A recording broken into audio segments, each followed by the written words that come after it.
And now the next case. All parties in the matter of Tremblay versus Hoyt. Step forward, please. Telemarketer Diane Tremblay is suing her son's ex-girlfriend, 23-year-old collection agent Jamie Hoyt, for breaking an apartment lease. Jamie says Diane's son was abusive. Miss Tremblay, Miss Hoyt is your son's former girlfriend. Yes. And is this the son? Yes, he is. According to what I read, you and your son and Miss Hoyt shared an apartment together. Each of you were responsible for a third of the rent, or $600. Miss Hoyt left 1 month prior to the expiration of the lease. You want her to pay her $600. Correct.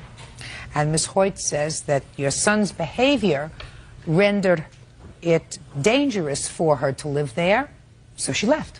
That's your defense. Is that right? Correct. When did you move out? It was around the first 2 weeks of January. I don't know the exact date, though. Had you paid January's rent? Yes, I had. So the month that you hadn't paid was February? Correct. Is it correct that she left within the first 2 weeks of January? Yes, but her belongings were there till the end of the month. I don't care, but she had paid the rent. Yes, she did. Tell me what happened. What caused you to leave? It was a few things, actually. Eric and I fought a lot, and when we would fight, we could go 12 rounds most of the time. You mean physically or verbally? We would just scream at each other, and the fact that Diane also lived there, she would take her son's side, so it's not like I was just fighting him, I was fighting her as well. And I just got to the point where I just couldn't fight anymore. I would come home, and sometimes we would fight all night long, and neighbors would hear us fighting and ask us what was going on the next day. It got to be embarrassing to leave my house sometimes. The fact that Diane drinks the way that she does also made it hard to live there, because I have alcoholics in my family and I know what it's like to live with one, and that's pretty much it. You knew that when you moved in? Yes. So that's not anything new. So there was no real precipitating factor that caused you to leave? Well, the day that I left, Eric and I were in our fighting match as usual, and we were in the closet. And why were you in a closet? Because I was packing my things. And we got into the fight, and we had a small, I guess it's like a square laundry basket. And I don't know if it was on purpose or if it wasn't on purpose, but it was dropped on my head by Eric when we were fighting. And I just left my stuff there, and I left. Your Honor, this has been going on for 3 solid years with Jamie and Eric. She moved in, she was a complete stranger, and we took her in because her mother had kicked her out of her house. And we took her in, and she paid no rent whatsoever. Then we moved, and she signed a year lease and stayed for 9 months. She left, they were quarreling. She usually started the fights. She would attack him, she would bite him. He has physical bruises all over his body where she attacked him several times. Eric never did anything but to try to defend himself. And then after that, she moved back in again. She stayed for almost a year, paid nothing. And they fought on and off. It was a continual thing. Well, why did you permit that, Ms. Tremblay? I actually stayed out of their fighting. She says that I interfered. Why did you permit her to move in? Eric let her come back in. Jamie does what she wants. Just a minute, how old is he? She walks out. She comes is in her window. How old is he? He's 22 years old. But when she wants to come in, she'll climb in her window. You know, Miss Tremblay. She comes in anytime she wants. Miss Tremblay. My son had to have her taken away to a mental institution for 3 days. I mean, she went chasing her around with knives. Miss Tremblay. Knives. And she was put away. During all these, years. I mean, it's been horrible. And she has been the one that she has undermined him, she has belittled him, she has brainwashed him. Are you finished? Are you finished? Are you still living in the same apartment that you were living in when she moved out? Yes, my son and I are. You don't have a third roommate, do you? We do right now because we need help with the rent. Because Eric was laid off. He's entering the military very soon. Well, they take him tomorrow if they're going to take him. He's all signed up. So what's the holdup, Eric? He had to lose a few pounds. No, I'm actually enlisted now. I'm in the DEP program. The actual MOS that the actual MOS. When was the last time you worked full-time? Back in October. It's been a couple months. No, a couple is 2. He's had a hard time finding work. Well, Listen, it was not a good arrangement. You weren't happy with the arrangement. He wasn't happy with the arrangement. She wasn't happy with the arrangement. Before it became just a verbal confrontation between your son and the defendant, she left. Very smart. Deal with it. Your case is dismissed. Parties are excused. You may step out.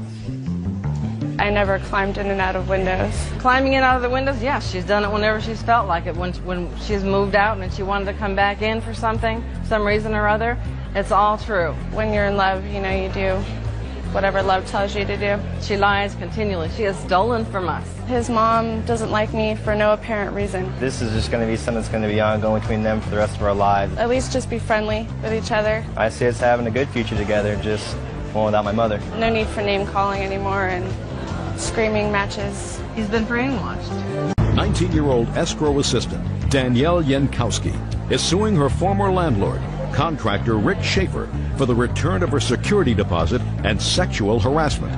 Rick is countersuing for 2 months' rent, property damage, and harassment. Order. All rise. Quiet in the courtroom, please. Thanks. Your Honor, this is case number 226 on the calendar, the matter of Yankowski versus Schaefer. Parties have been sworn in, Judge. You may be seated. Ms. Yankowski, you rented a room from the defendant. It was a short-term arrangement. You weren't happy. He wasn't happy. You claim he owes you money. That money is from your security deposit, which he didn't return. And you also want a whole bunch of punitive damages. Because how much was your security deposit? $450. $450. But you're suing him for $2,000 because you say he aggravated you. He says that you're a troublemaker, that you used up your security deposit because you made a big mess. And he's counterclaiming for $1,600 because he says you owe him for rent, punitive damages. You caused him to lose a tenant, and you aggravated him. So he wants a whole bunch of money from you. Don't people know how to, if things don't work out, just to go their separate ways and say goodbye? If they did, we wouldn't be in business.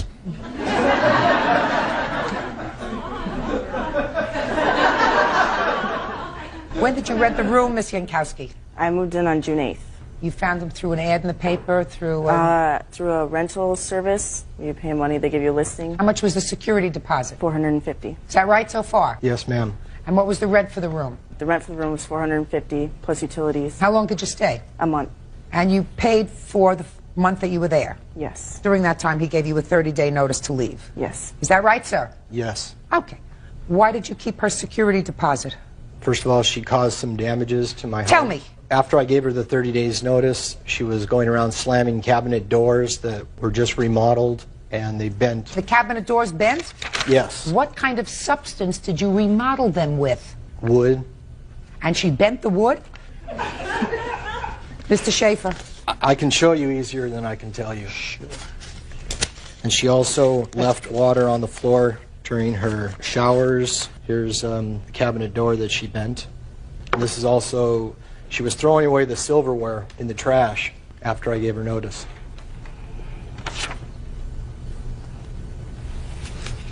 Did you slam this door and cause this damage? No, I didn't. What makes you think she did that, sir? I was in the room when she did it. I watched her do it. Show me how she did that. Describe to me how she did that. She was going under the sink.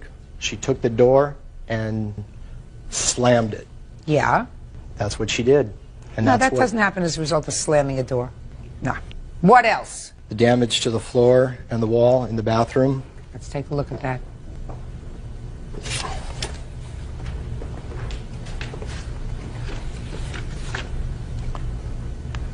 Danielle refused to wipe up water after her showers. I had to do it for her. Water damage on the floor and wall. Looks like you didn't take really good care of his property. There was a towel on the floor in the bathroom that I used every time I took a shower. There was also another female living in the house, and every time Another tenant? Yes. Was the other tenant also using this bathroom? Yes, she was. Didn't have a different bathroom? No. Okay. Now, what else are you suing for? And let's make the other stuff fast, because I have a low tolerance level for nonsense. Well, the entire time I was there, he pretty much made my life a living hell. That's a good reason to move. Yeah, with sexual harassment and... Like what? Like, we were watching that movie Monsters Ball with Halle Berry. I don't know if you've ever seen that, but in that movie she's naked. And he made the comment, oh, well, that's what your body looks like naked. I was just like, okay, how would you know? And he's just like, well, I can kind of tell. True. We were sitting at dinner one night, and he mentioned how big my breasts were and what they looked like naked. I was on the phone with a guy one night. When I got off the phone, he's just like, oh, who is that? The only reason he'd be calling you is if he had sex with you. Use a different word. He told me that the only reason any guy would ever talk to me is if he had a sexual interest in me. One night I had a guy come over. He was coming over, he was going to pick me up, we were going to go out. The next morning he asked me, oh, so did you guys have sex? And it's just like little comments like that. Did it bother you? Oh, yeah. Did he really irritate you? Oh, yeah. And then So you were planning on moving? Yes. Because he was acting like a jerk? Yes. He didn't touch you? No. Did he? He just made sexual innuendos. Like a jerk? Yeah. Okay. Have you met jerks like that before? Yes. It's not the last one you're going to meet. I know. I know. If he said it, and I don't know, Mr. Schaefer, I don't know if he said it, but if he said it, it's a jerk. You were going to move. He gave you a 30-day notice before you gave him notice. Goodbye. You get your security deposit back. Go and be happy. Anything else you want? Well, I mean... Anything else you want? No. Perfect. Now, what do you want? First of all, I want her to pay for the damages to the house. She's not paying for the damages to the house, sir. Okay. You had more than one tenant, and there is no way that I can tell which one of the two girls who showered got water on the wall. Okay. Next. She moved her brother into my home, into her bedroom, and I told her that she wasn't allowed to sublease. So?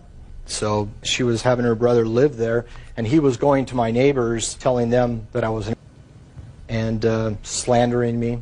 What difference does it make with regard to this lawsuit if her brother was saying something? What does that have to do with her? Because she brought him into my home. Did you ever hear the expression, I am not my brother's keeper? That's from a very old book. Very old. Next. She went to my tenant and was telling her things. Where's your tenant? She moved out with her. Were you there when she made remarks to your tenant about you? Yes. Oh, good. What did you hear her say about you? That I was making sexual remarks to her, which I wasn't. The only sexual remark that was actually said was when she was walking down the hallway. One day I asked her what was going on, and she said she came out of her bedroom saying that she was masturbating feverishly. Oh my God. Judge Judy continues in a moment. And later today, I had no idea any of this was going on at all. My mother was in tears. I was in tears. I'm thinking my wife left me before I got married, but I don't know what's going on. real cases, real people. Judge Judy. Danielle Yankowski says landlord Rick Schaefer owes for the return of her security deposit and for making inappropriate comments of a sexual nature. Sir, I don't understand what you're suing her for. Well, I lost a tenant because of her. She didn't know the tenant. I have no idea whether you lost a tenant or not because if her tenant's not here. Even if it's true, the tenant wasn't happy, the tenant can leave. But you can't tell me the reason that the tenant moved because that's in somebody else's mind. I find that I cannot determine who caused the water splatter in the bathroom because you had more than one tenant using the bathroom. And her brother said things about you that were not nice. Is that right? Yes. So what do you want? I didn't want her to bring anyone in the house in the first place. So she did. So you evicted her, right? Yes. If you weren't unhappy with her, you wouldn't have given her a 30-day notice, right? Right. She was a good tenant and someone that you were satisfied with. Everything would have been cool, right? Right. So you did what you were supposed to do. Give her a 30-day notice and say, bye, return a security deposit, and you all go your separate ways. Judgment for the plaintiff in the amount of $450. Your counterclaim is dismissed as nonsense. Goodbye. Parties are excused. You may step out. She was threatening me. He figured that he wouldn't be able to sleep with me and, you know, decided that he would harass me. Be aware of little girls. Beware of creepy old men. This Karen Holmson is suing her ex-boyfriend, aerospace worker Carrie Miles, for damage to her car and medical expenses. Carrie is countersuing for defamation of character as the result of a slanderous flyer. Order. All rise.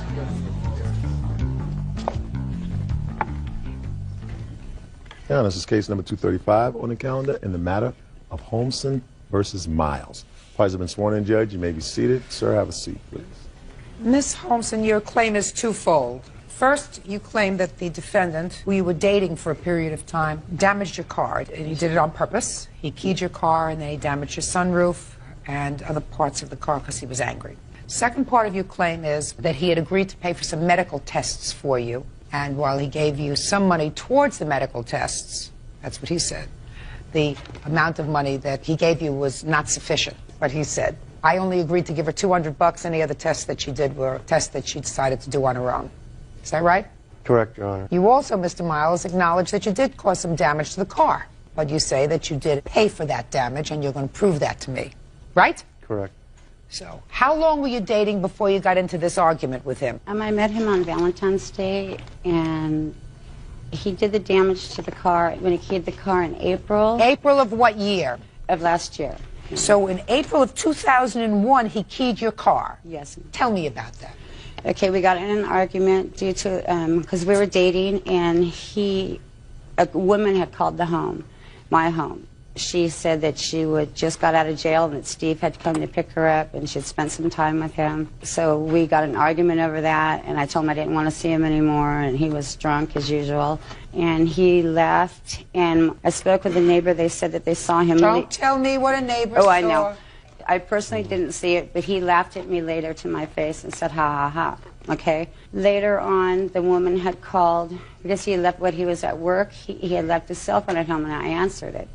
And it was the same woman. Well, this woman was all messed up or something, I don't know. She stated that she had had sex with Mr. Miles. That just hurt me so bad. So I told him that due to the fact that I found out that she was a prostitute and coming out of jail, that I wanted to be tested because I wanted to leave him. And that was only fair. So he admitted that it was his fault, but much in fact he owed me that he would take me to the doctor and pay for all doctor bills. When we went to the doctor, he didn't give me any money. I haven't received a dime. My doctor bills come to $790.50. And at the end of it, it was so ugly when he moved in with me in my apartment on Grants. You're rambling. Okay, no. It's very, no, Your Honor. You're rambling. Okay, all right. Anyway. So let me understand this. It's simple. Your car was keyed, but you didn't see him do it. And your proof is that he looked at you and laughed and said, ha, ha, ha. That's your proof. What other damage was done to the car? He took my car drunk to the car wash.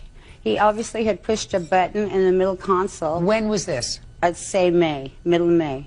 Because we took the car into the shop. This was after this woman called you on the telephone? Yes. You took the car with him? You let him take the car? Were you still together? together? Yes, because we had just got through moving. I was having a nervous breakdown. Just a second. So you were still together at that point? Yes. And when did he key your car? What month? April. So after he keyed your car, you still lived with him? Yes. And then he took the car drunk in May? Yes. Do you drink too?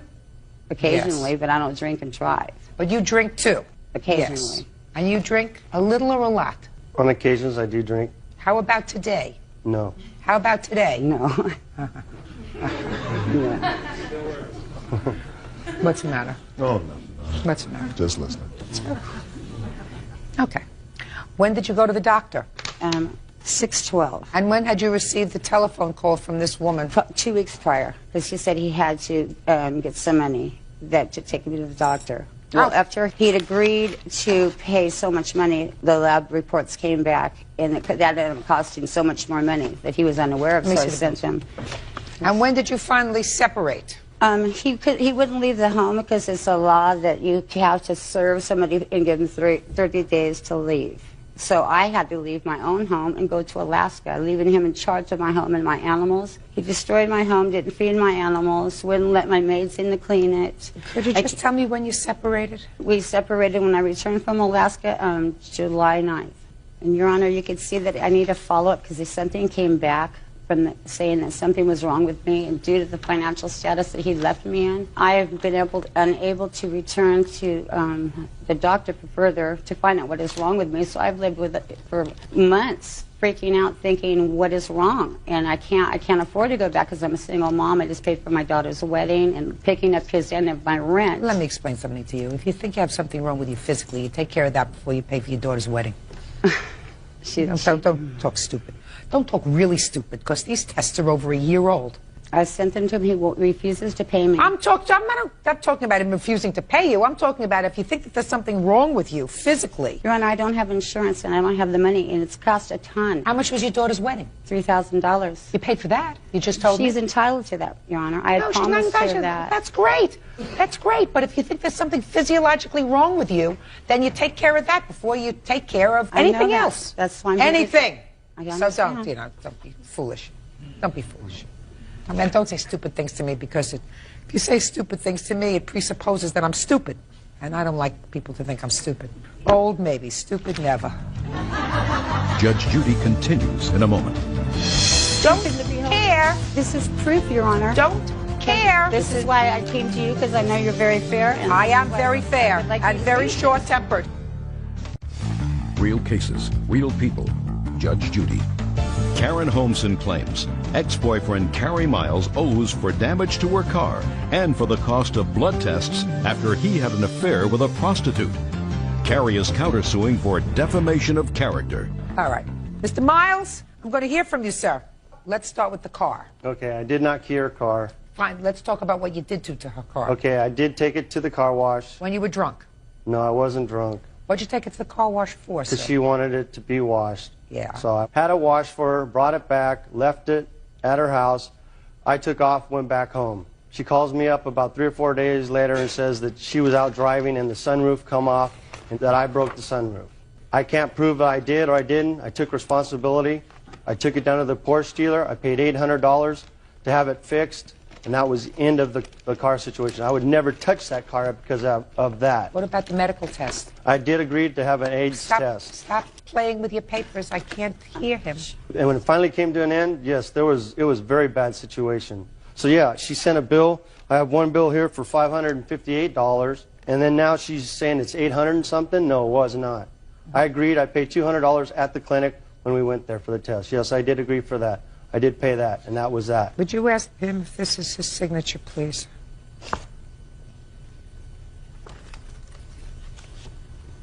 No, it is not. Or wait, yes, it is. Ah. Would you read what that says?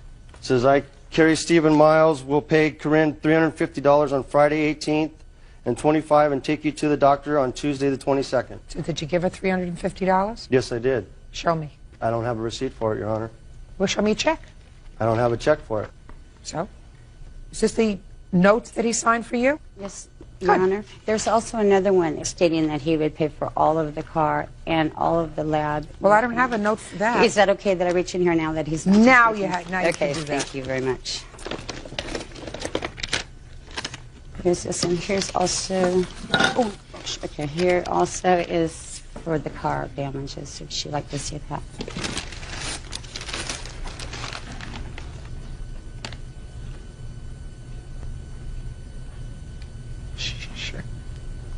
Sure, that note. Could I give you a bailiff this, ma'am? No. It's your signature, right? Yes, it is. Well, would you explain all that to me, sir? Yes. At that time, when this was all coming to an end, Yeah. I did write that. Why? It says here Because that you promised to pay her $430 for the damages to the car, $50 because something that you owed her, for doctor bills for a full exam and lab work done, and will pay $400 and no cents for rent before July 1st, 2001. And then you signed it. Okay, at that time, I signed it to get her out of my life because of the things she has been caused in my life. She sent flyers all through my work. Just a minute. You're coming to your counterclaim, sir. I'm going to get to your counterclaim in a second. You signed these IOUs, right? Yes. You stuck with them. Okay. Just show that to me at the beginning. I didn't have to listen to all this nonsense. Your Honor, this is my car. This is for the car. My estimate is $6,200. I don't care what the estimate is. $430 is what I have a note for. Period. Period. End of discussion. End of discussion. This is proof, Your Honor.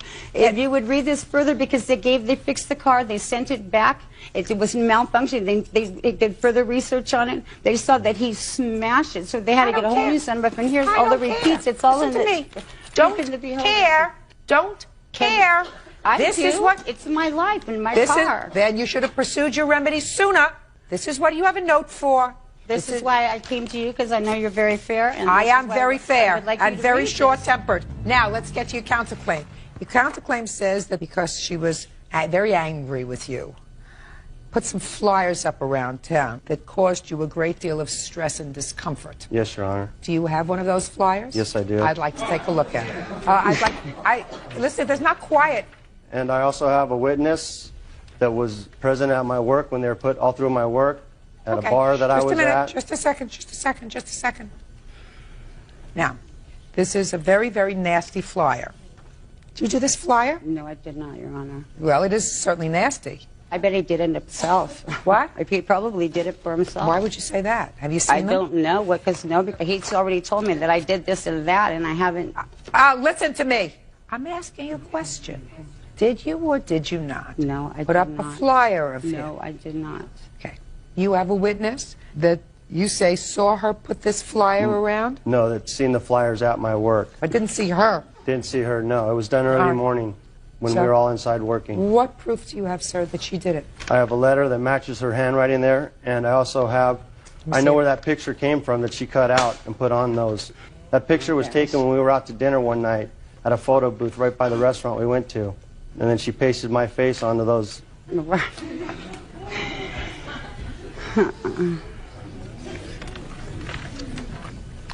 Where did this note come from? She sent it to my house. On the back of the bill from the doctor. Right, because that's the note she sent to my house. And I also have a letter from my work stating that the flyers were put up all around my work. Just a minute.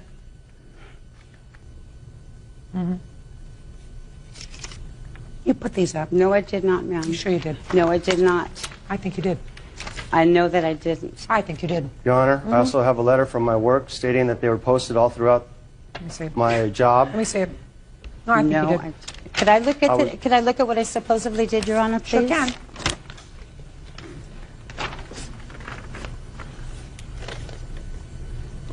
That is absolutely not my writing.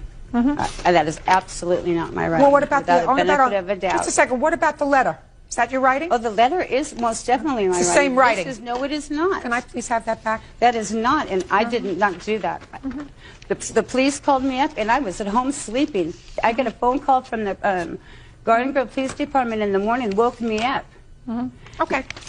I did not do that, and that is a lie, and I am not a liar. Whether you did it or whether you caused it to be done, madam, I believe it is my responsibility to weigh by a preponderance of the evidence whether I believe that he has sustained his burden on his counterclaim.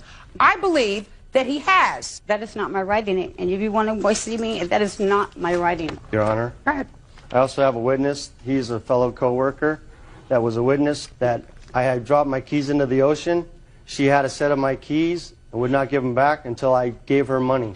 That's one of the reasons I signed that thing. She still wouldn't give me back my keys. I don't care why you signed it. You signed it. You're correct. Do you understand? Yes, I do. You signed it. Now, what were the ramifications of having these things posted around your job? A lot of humor and a lot of humiliation. Yeah, I think so. They were around my work. They were at the local bar that I go to, and they were around my neighborhood. I work with 650 people, and probably half of them are women. So yes, it was not nice. Absolutely not nice. They had to pull people out of doing their job to go pick up these flyers all over the parking lot.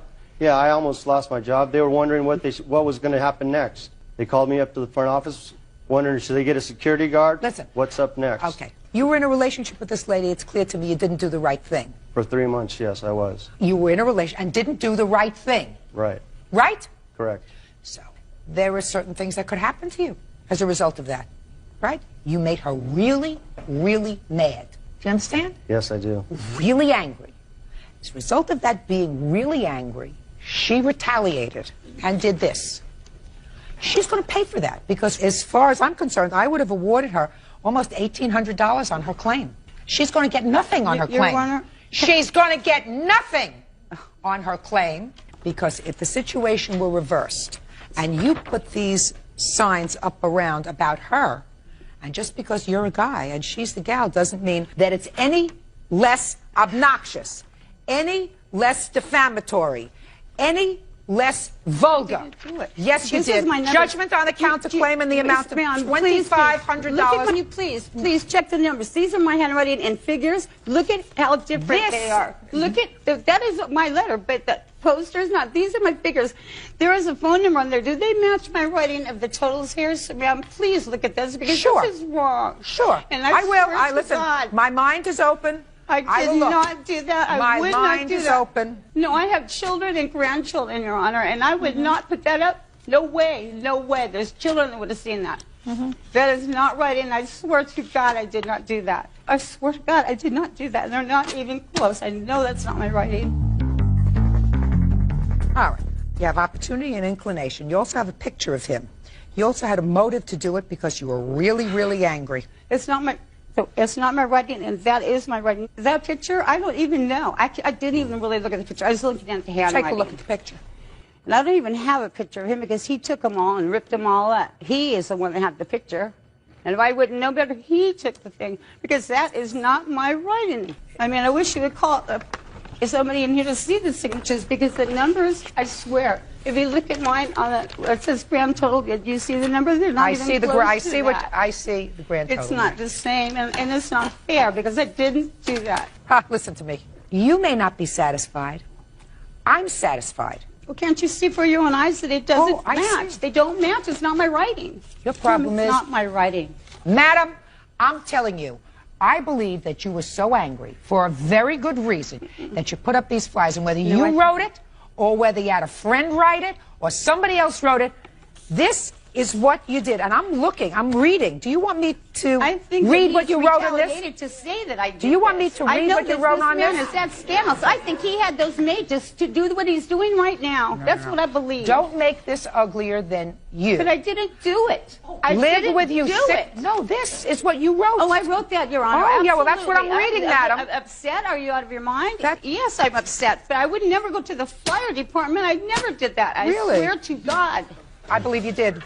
No, I'm not going to read this because this is too sick. Because that's just right up You have his my alley. verdict. Do you understand what the verdict is? Yes. Good. Judgment on the counterclaim in the amount of $2,500. Plaintiff gets absolutely nothing. Goodbye. Parties are excused. You may step out. I don't understand the verdict.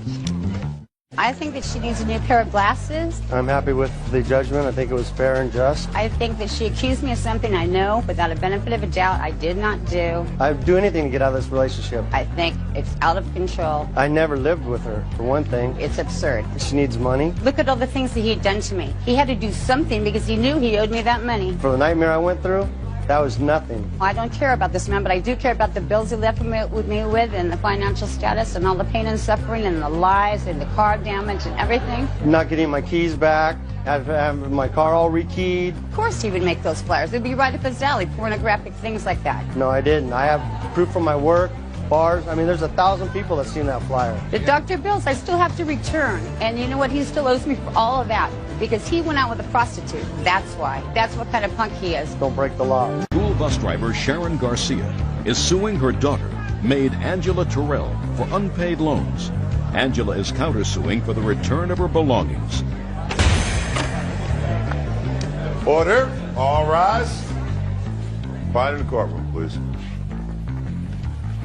This is case number 170 on the calendar in the matter of Garcia versus Terrell. Parties have been sworn in, Judge. You may be seated. Ladies, have seats, please. Ms. Garcia, the defendant is your daughter. Yes.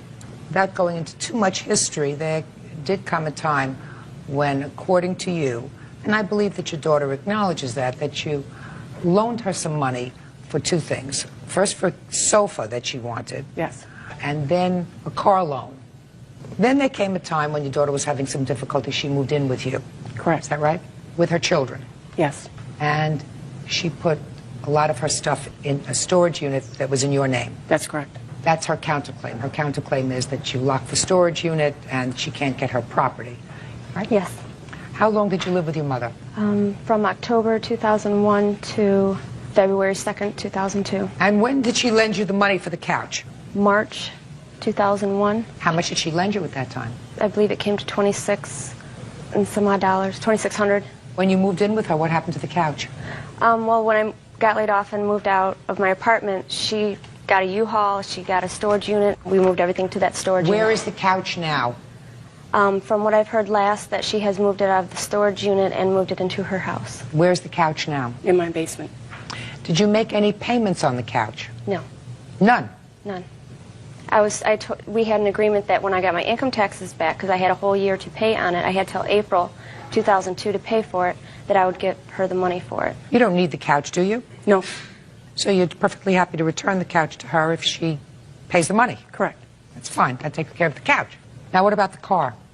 Did your mother lend you money for a car? We had leased a car, both her name and then my name, and I was making payments. I was late on it because I was laid off, and she knew I was going to be late, and then... But the car was for you? Yes. It was for and me. you told her that you would make the payments? Yes. And you didn't? No. I was late. So what happened? Well, I asked her for some money to borrow. To pay, Who's her? I'm sorry, Rebecca Martin. If I could borrow some money, she lent it to me. Then I paid February's, and then when I went in March on a vacation, just to Ohio for a couple days, I had a check in my purse in my car for March's payment. Next morning I woke up, and my car was gone. When I got my belongings back, she took the check out of my purse. I found out she took money out of my account, of $26.33 out of my account, one for a car payment and one for my couches. But then she asked for the storage key back, so she wouldn't give me my couches anyway, even though she got the money out for it. Where's the car? The car's my possession. Are you using it? Yes, I am. I mean, you're using it for basic transportation for yourself? Yes. Okay, so you pay for the car. And the storage stuff, you're prepared to give back to her? That's correct. So we've taken care of some of the financial stuff. Yes. The car you're going to use, so you'll continue to pay for the car. She's going to give you $2,600 for the sofa. The problem that I have here is that you have children. And I gather that since this incident that happened between you and your mother hasn't seen your children. Why is that? With everything that... I've had a really rough life living in that household and a lot of abuse that was in the house. And I don't want my children around that. I don't want them to go through what I've went through in my life, so I just rather just keep them away. And then she called Protective Services and told them that I punch them in the face. Took the chance on me getting my kids taken away. Did you ever hit your children? No, I don't hit them. I don't punch them. I spank my children. I'm not going to lie. I discipline my children. How old are they? They are 6 and 3. And I could understand if she was looking out for the welfare of the children. I could get over that. Yeah, she was looking out for the best interest. To sit there and straight up lie to get a chance on... My daughter was pulled out of gym class to be questioned. She was upset about that, and I... When you hit your children, where do you hit them? I hit them on their butts. With what? My hand. Anything else? No, not like her, that she uses a spatula. I don't think so. What does your 3-year-old do that inspires you to hit her? My son? Your son. Him. Well, if he's acting bad, throwing a fit, I mean, you know, a normal 3-year-old, you know, mouthy, no. If timeout's not doing it, if he's not staying in his corner, I spank his butt. I paddle his butt. Paddle it with what? My hand. Anything else? No. That's hard enough. I don't need any objects. I'm not going to get into that with you, but 3-year-olds have a limited understanding. A boy at that. Yeah, well. And if children grow up in violence, that's what happens. So if you grew up in what you allege is a violent household, where you were corporally punished, perhaps you want to rethink your disciplinary mode with your own children, because that perpetuates itself. That doesn't mean that your children who are used to their grandmother shouldn't see her even for a couple of hours every other Sunday, because now that you're angry with each other, what caused this rift? You want to tell me? Well, it was a domestic violence charge upon her for cutting my face on February 2nd of 2002. What did she cut your face with? Her fingernail. You had a fight? Yes. I was fighting her off of me. About what?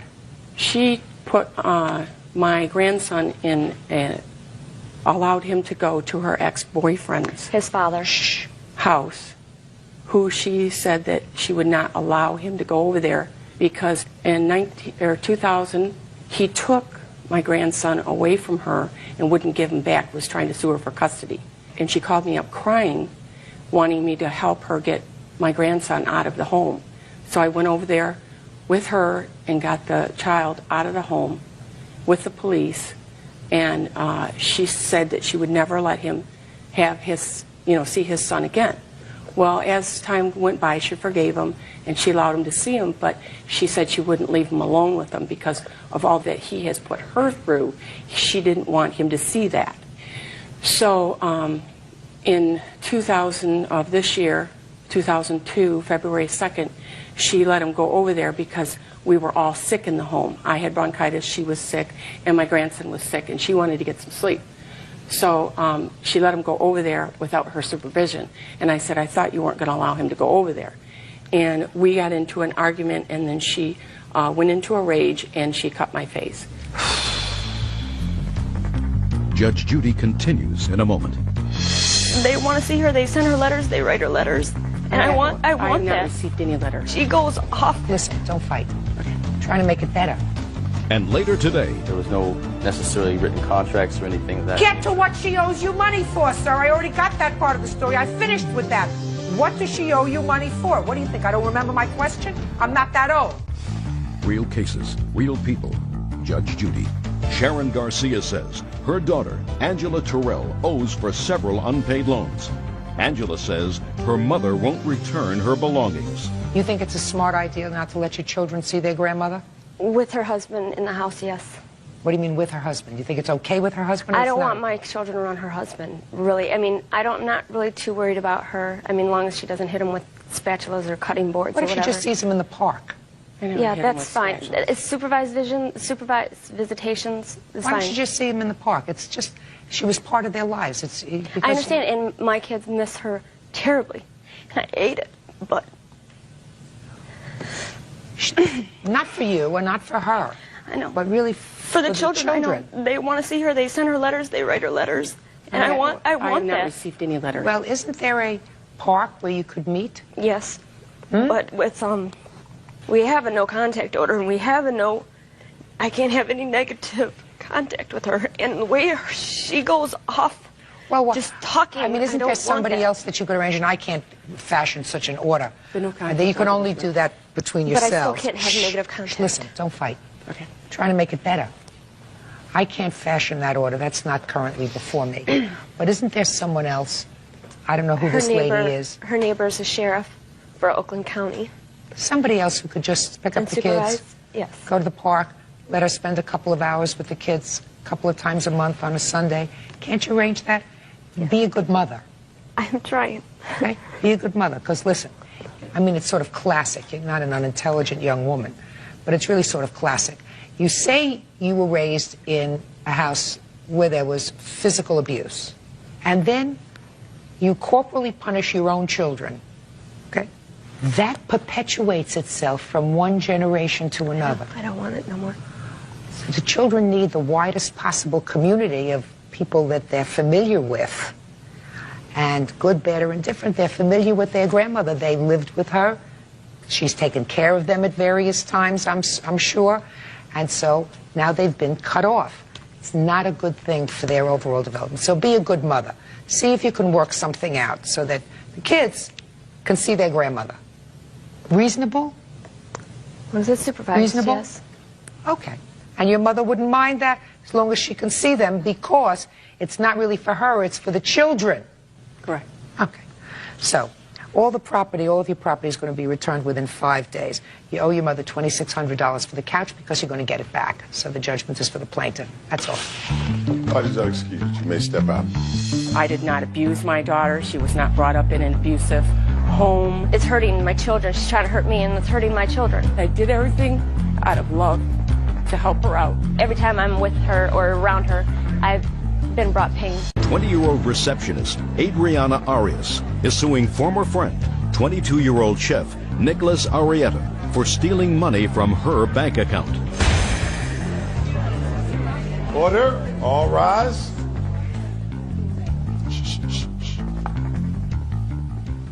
Now, this is case number 189 on the calendar in the matter of Arias versus Arrieta. Parties have been sworn in, Judge. You may be seated. You okay? Mm-hmm. Okay. Have seats, please. Miss Arias, for some reason only known to you and those nearest and dearest to you and some being up there, you were dumb enough to give the defendant your ATM card and your PIN number. He is neither related to you by blood or marriage, correct? Correct. And it is your claim that without your permission, because you gave it to him for one thing, because he needed gas for his car, and he didn't have any money. And without your knowledge and permission, he emptied out your bank account and just kept using your card. And you want your money back. Yes. Mr. Arrieta says that you did, in fact, take money out of your ATM, using your ATM card, and he took money out of your bank account. And he took it out to pay for a variety of things. And he did it with your permission, because you gave him the card and said, whatever you need, just don't shake your head, please. Whatever you need, here's my card, and you can take it out. That's your position. Is that right, Mr. Arrieta? Yes, it is. And how much money did you, in fact, take out of her ATM? I believe it was around $750, and up could have been. 700. Did you understand what he said after $750? And up it could have been. And up it could have been. Up it could have been. Is that some sort of language that I'm not aware of? Could have been more. It could have been more. That I do understand. Okay. How much money did he withdraw from your bank account? A total of $1,103. 104, I'm sorry. With $1,104. Yes. Well, Mr. Arrieta, he's not exactly sure. He said it could have been $750 and up from there. Yeah. Well, he pulled out a bunch of receipts. He should know. First, I'd like you to tell me how you know him. We've been friends for about 6 years now. We went to high school together since freshman year. We've never had problems, always got along just fine. There's times where we don't see each other, times we do run into each other. I don't need a whole story. Yeah. That's how you've been friends. Yeah, we've been friends. Do you work? Yes, I do. What kind of work do you do? I'm a receptionist at a hospital.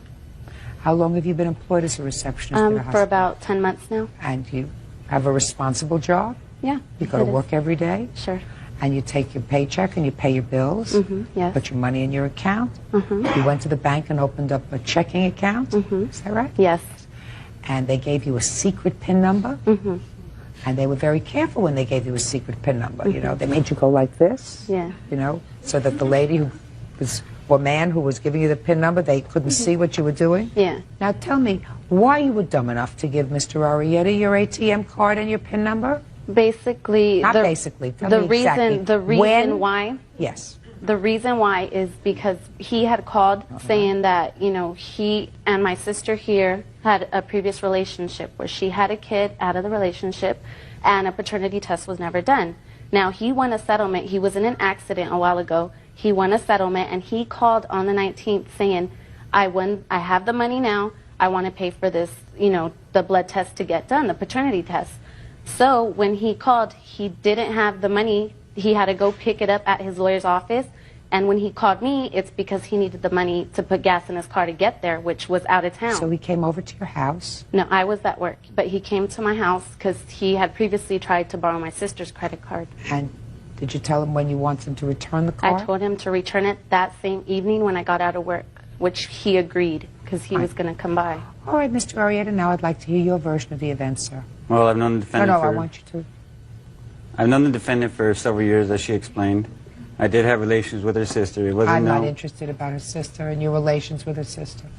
The day that I asked for the card, I went to her sister. Her sister gave me a card which didn't work. It was declined. And then so... What did you go to her sister's house for? To get a card for what? To get a card for... I told her I needed some money, that I didn't have no money for the weekend. So she said, well, I'll give you some money. Because my thinking was because she thinks... I don't care what you were thinking, sir. Well, I asked her for some money. I don't think that you think. I asked her for some money, and she was willing to give me some money. Her card declined. That's when I called her and I told her. Called who? Called Priscilla. Put your hand down. When did you call her? I called her. I never had to call her. Priscilla had told me to go straight to her work, that her sister was willing to give me the card. When you got there, did you see Adriana? Yes, I did. And tell me exactly what happened when you saw Adriana. When I saw her, she smiled at me, gave me a hug. Hey, how you been? I miss you. It's been a long time.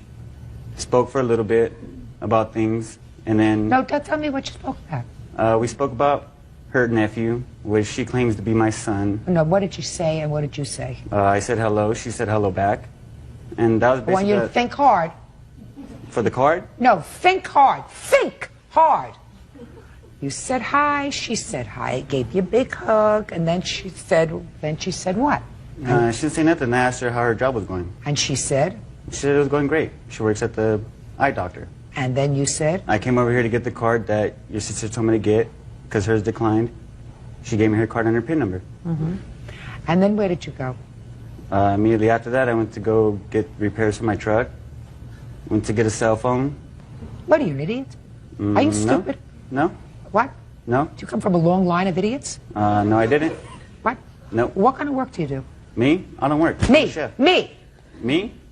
I know what I do for a living. I know what he does for a living. I want to know what you do for a living. I don't want to know what this idiot does for a living because he can't keep a straight face. I want to know what you do for a living. I'm a part-time chef. So that means you work in a restaurant? I work voluntarily sometimes here and there for You work weddings. voluntarily, so who takes care of you? I'm sorry? What word don't you understand, Mr. Arias, that I just said? Can you repeat the question? Who takes care of you? I live with my parents. How old are you? 22. What does your father do? He's a machinist. And your mother? She doesn't work. She's a housewife. And you have brothers and sisters? Yes, I do. How old are they? My brother's 26. My sister's 23. Is your brother living at home? No, he's not.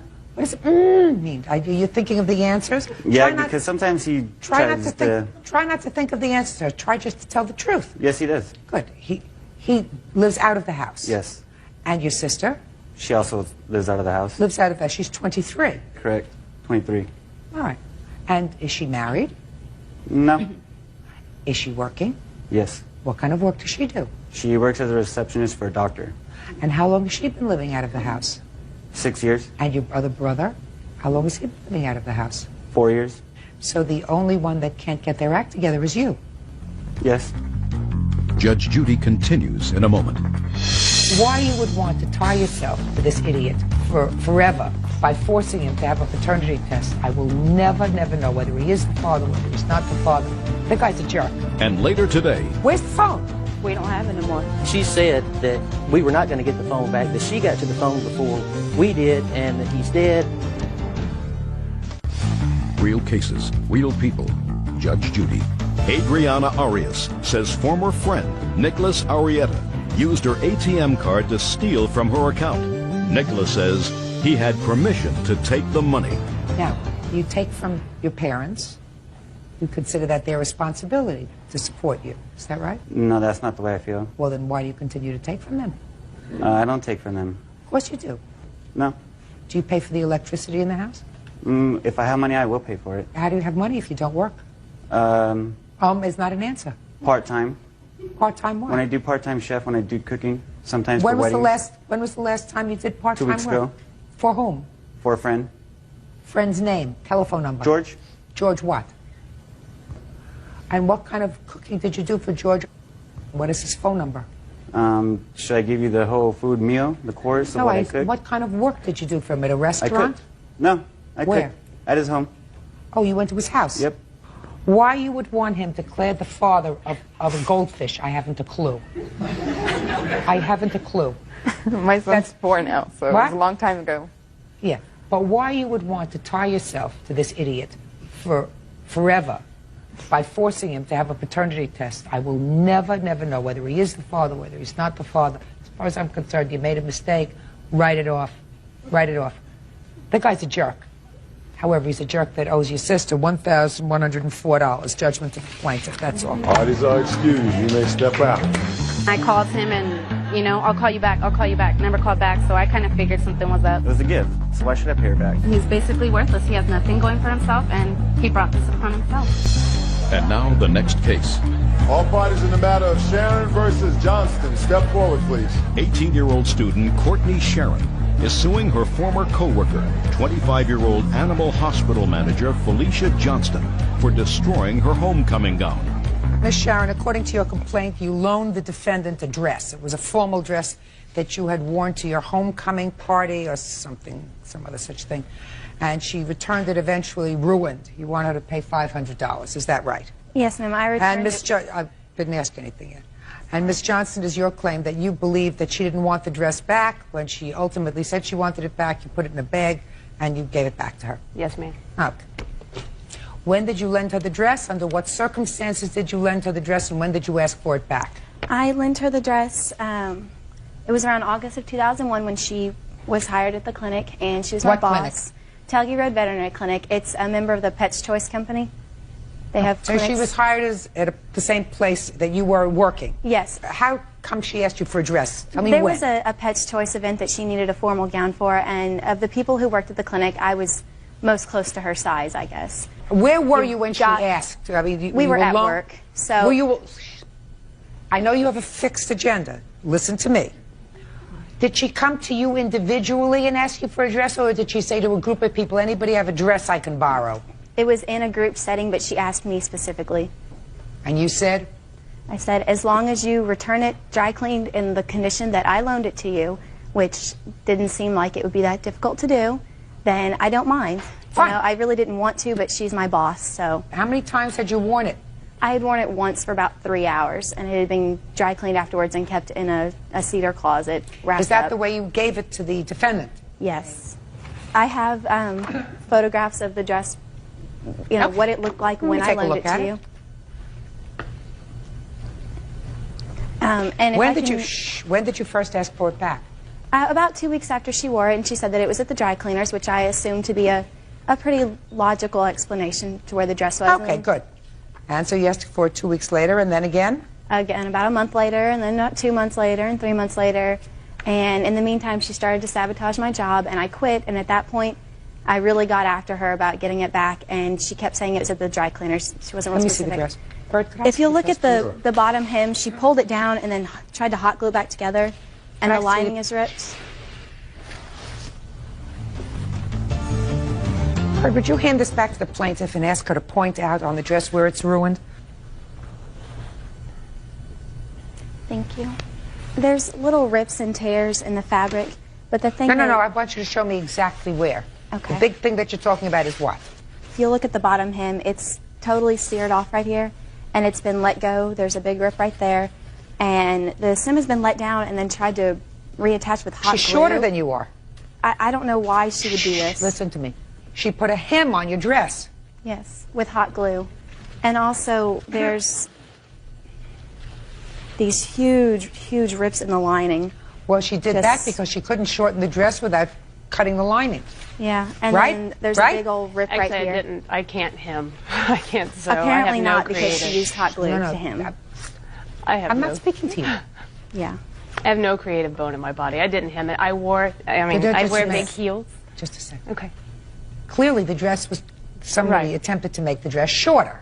Could have been Velcro that somebody tried to iron. Yeah. Yeah, right? There was in the lining right there, because when I stepped up on a step, I had on big heels, and I did step on the lining, and it did tear the lining. So then you tried to fix it. That was the only thing that was torn was the lining, and I did try to fix the lining, yes. But since it's mesh, you can't really sew it. Would you like to see Yes. Now let me take a look. And if I can have my mom, she'll testify to the condition it was returned in. The dress, I see it now. You didn't have it out clean. the way that it looked. You didn't have it clean, did you? No. Oh. She didn't either.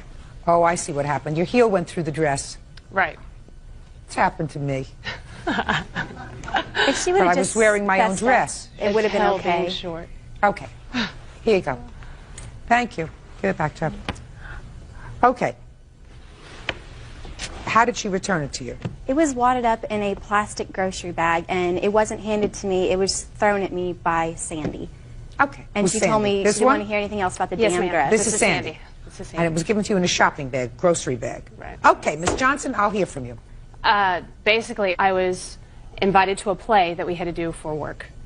And we were in my office, and we were discussing that I needed a dress. Never asked anybody for a dress. I have one at home that I was talking about. I just needed a shawl. The next day, she came in with a dress that had a shawl, and she said, I have this one. She is known for kissing up and what have you with the doctors that had worked there before I got there. So she brought me in this dress, and I was like, well, you know, I don't feel comfortable borrowing a dress. And she said, well, don't worry about it. I don't wear it anymore. I've only worn it once. So I borrowed it. A week later, I borrowed it. It was at home. A week later, she asked me about it, and I said, yes, I was going to get it dry cleaned for you. There was no agreement beforehand. I said, yes, I was going to get it dry cleaned for you. She said, don't worry about it. I won't ever wear it again anyway. You ultimately returned the dress to her in a shopping bag. Yes. Wrong! Right. No, you're right. You're exactly right. That's why I'm here. Right. But that's why I'm here. You borrow a dress, you do the responsible thing. If you're the responsible adult, and she's the young associate, you do the responsible thing. You borrow a dress, you wear it, you take it to the cleaners, you have it cleaned, and you return it. Right. Now, you were probably embarrassed because you would rip the dress, sort of let it slide. That doesn't mean that your dress, Miss Sharon, appreciates in value. It's not an antique. Let me explain something to you. You didn't spend $500 for that dress. I spent more than that. I have records and everything. Oh, well, I'd like to see. Okay, I'd like to see the bill and the check that you wrote for that dress for $500. We don't have the bill and the check because you can't return formal gowns, but about a week ago, my grandmother went to the Jessica McClintock store. Listen to me. Yes. I want to see your check or a paid bill for how much you paid for the dress. What? Sandy was there. I asked Courtney, I said, okay, it was a misunderstanding. When I asked you or told you about the dress, she said, don't worry about it. I won't ever wear it again. So I didn't. I mean, I honestly didn't. I go to work. I go to school. I have a 3.5-year-old. I don't care. Whatever. Yeah. So anyways, so she told me the dress was $150. The dress was $150. Sandy heard it. So I said, okay, well, since it was a misunderstanding, I'll pay you $75. That was before she quit. I went to a meeting 2 days later. I get a call from my receptionist, whoever, saying that Courtney never showed back up for work again, blah, blah, blah, blah, blah. Her mother starts calling saying she's a marketing saleswoman and needs the number to my corporate office. They're writing letters, trying to get my corporation to pay for it. The dress went from $150 to $300 to $500 to $700. She ruined the dress. Exactly. She ruined the dress. She didn't ruin the dress on purpose, by the way, by putting her heel through it. No, of course not. She didn't ruin it on purpose, but if she would have said to you immediately, listen, I ruined the dress. There's no point in having it cleaned because you're not going to be able to wear it because you're taller than I am. Yes, ma'am. It's going to be, unless you put beading all around the bottom or something else, which you could do. I mean, if you ever wanted to wear this dress again, you can do it. There is a way of fixing it. But that would we need to talk because I do want to do that. What? I would, if I could in any way salvage this down. Oh, you can salvage it. Yes. Believe me, I've looked at it. Other than the bottom, which you need because you're a little tall. I'm speaking. Don't you understand when I'm speaking? I'm not interested in what you're saying. And neither is he. You can save that dress if that's what you want. And I believe you can save that dress for $250. You can put a nice border on the bottom and have it clean for $25, and then you have a brand new dress that you put back. So I'm giving you a judgment for $250 because I think that the dress is worth at least that in salvage. That's all. Parties are excused. You may step out. It's really sad when adults can't take responsibility for their actions. Courtney would show up harassing my clinic, harassing my clients. I wore it with my high school sweetheart.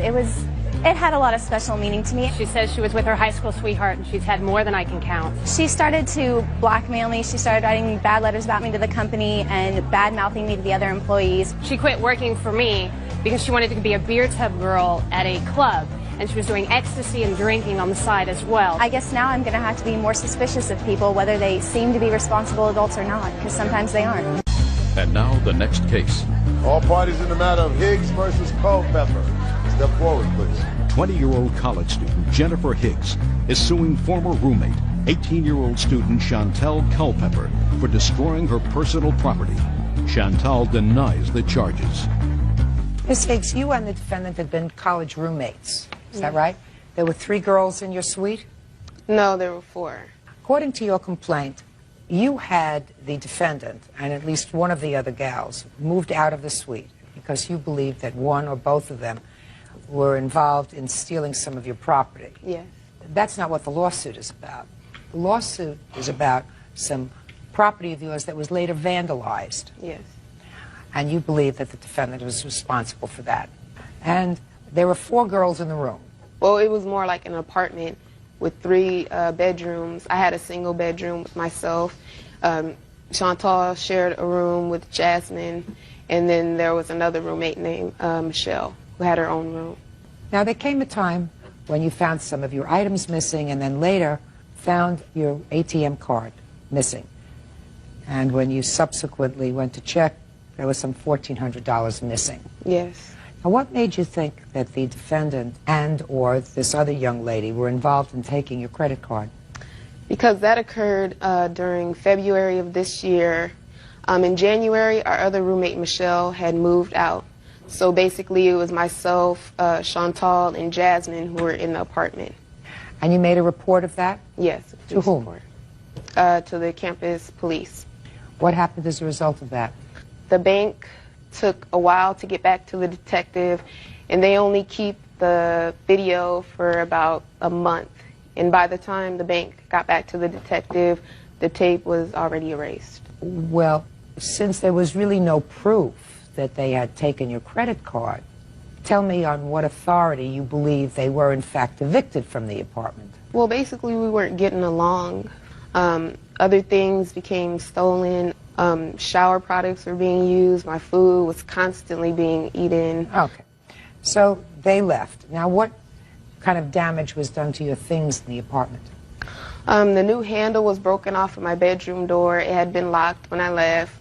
All the wires to the electrical things in my room were cut, like my TV, my PlayStation, my clock radio. Yes, it was actually cut. Real cases, real people. Judge Judy. Jennifer Higgs says former college roommate Chantal Culpepper vandalized her property by cutting the cords to her electronic equipment. When had the girls been evicted from the apartment? Earlier that day, Chantal was helping Jasmine move her things out, but Chantal's stuff was still in the apartment when they left. Was the front door to the apartment, was that locked when you came home? Yes. Other than the key that you had and that Chantal had and that Jasmine had, did anyone else have a key to your apartment other than management? No. Do you have any documentation for me, photographs or anything Yes, else? I do have I'd like to photographs see, please. of the actual night. And I also have police reports. See the photographs first.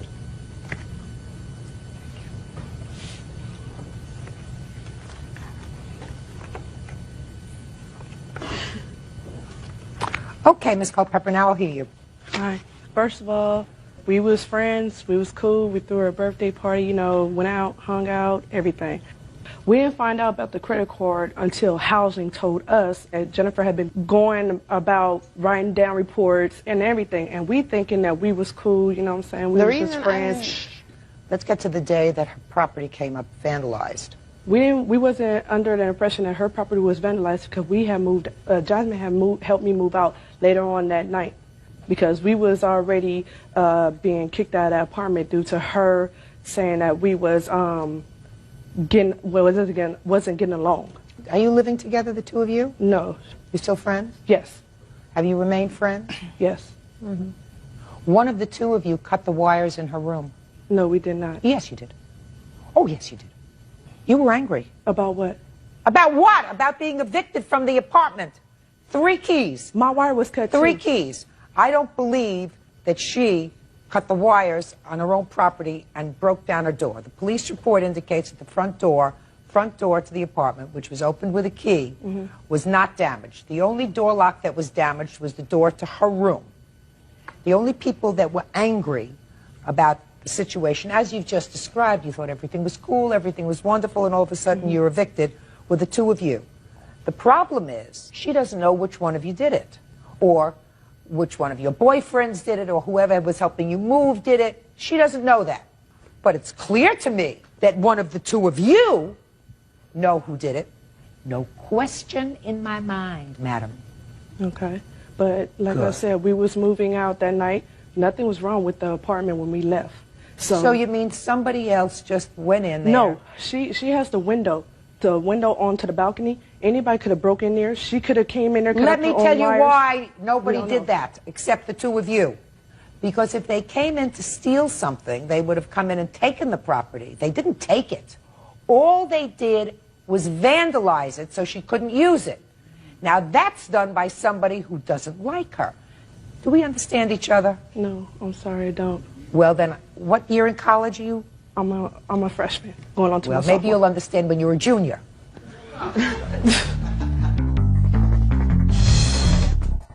What made you choose this defendant as opposed to suing both of them?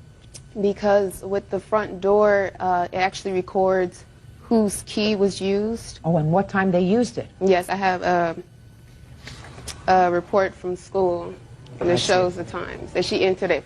She entered 5 times while I was gone that night. So that's why you chose her? Yeah. Are you user 1 or 2? I don't know. They never gave me a copy of that. They said that was only for the plaintiff. They never gave me no information on Well, let me give you this. You are user 2. I was moving that night along with Jasmine helping me. So I had to come in and out the door. We are not allowed to keep the door open. Mm-hmm. So, yes, I did use my key. Mm-hmm. When I came home, my wire was cut off my TV. Did you make a report of that? Yes, I did. When? May 12th. The first report that you made that you had vandalized property was May 12th? Mm-hmm. This happened April 12th. Okay. So after they said her room was vandalized, you said my property was vandalized too? Yeah, that's the whole reason What why I'm saying to you is before you knew that her property was vandalized, when you first saw your TV wire cut, did you immediately call housing and say somebody's No, I did vandalized not. my... Of course not. Judgment for the plaintiff in the amount of $370. That's all. Parties are excused. You may step out. I went to my new apartment. All of a sudden, her wires come up missing and cut and vandalized. That girl knows she did it. Why would I cut my own cord? She's gone in the head or something. I don't know why she didn't like if we was cool with her. Anything personal, keep it locked some way real safe because something like this could happen. And now the next case. All parties in the matter of Sanford Keogh versus Ames. Step forward, please.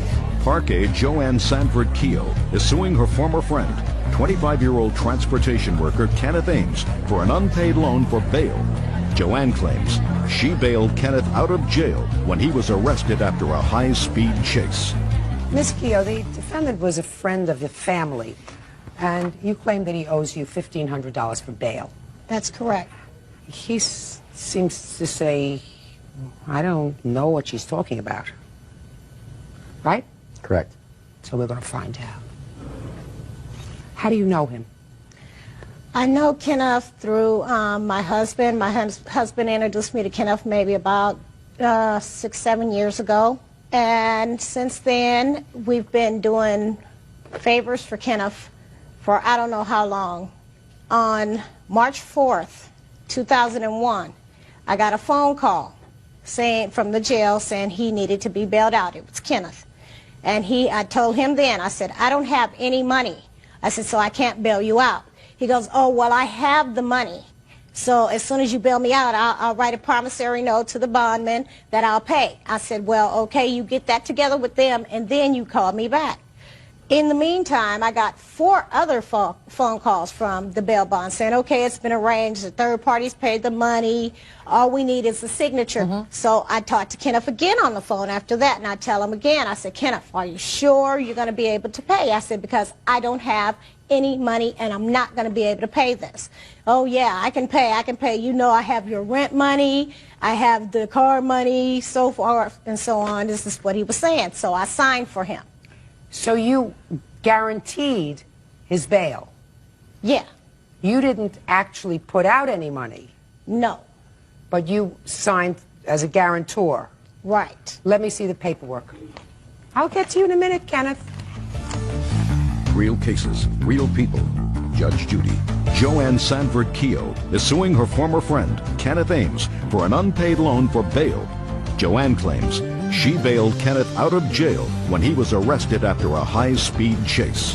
What were you arrested for, Kenneth? Disrespect for public safety. What? Disrespect for public safety. And you had got $25,000 bail for that? Correct. Tell me the facts underlying that case, Kenneth. The facts underlining, pulled over at a bad timing, unfortunately without a license at the time. Did an unfortunate thing of taking the police for a drive. I kind of went on a high-speed pursuit for a couple of cities, places, here's and there's, and at the end of it... Was this the first time you were arrested, Kenneth? Correct, it was. Was the first time you were arrested? No. Excuse me. No, I'm sorry. Kenneth.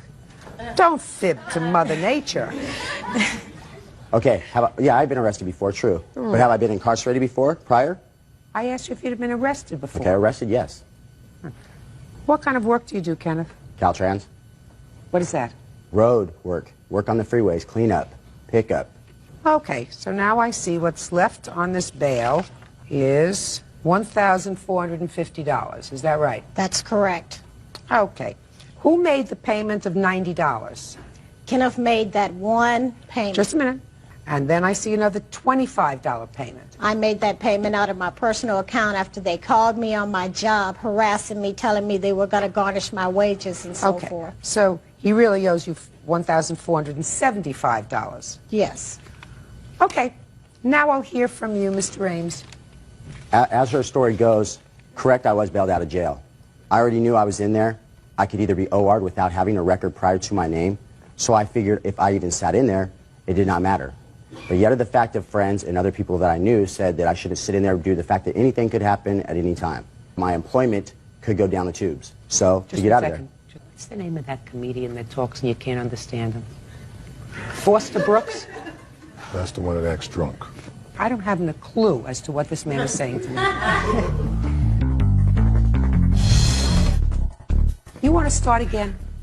You cannot understand what I say, excuse me? I cannot understand a word of this defense. Not a word. Here, let me start over then. Good. As you know, Ms. Keogh did not put up any money. Other people all came together to bail me out. All she had to do was sign to say that it would get paid. When I got out, I paid all the people back. Now, the remaining balance, I was told Ms. Keogh was asked to make a payment for some reason. Then when I found out it was a $25 payment, which the payments were $90, I mean, petty, called me up telling me, I just paid your whole payment for you this month. You didn't pay me a payment, you paid $25. That's not even, that's barely a quarter of the payment. Stop there. I'll make sure that the rest of it gets paid. It was paid off totally in full. You have proof of that, sir? Unfortunately, the person who did the payment off, his wife has the receipt. I cannot get in contact with her because he is gone right now. No, all you have to do is go to the bail bondsman. They have all my numbers. They knew when I lived with my mom when I also got out. To me. If I owed a prior balance... Pay careful attention to what I just said.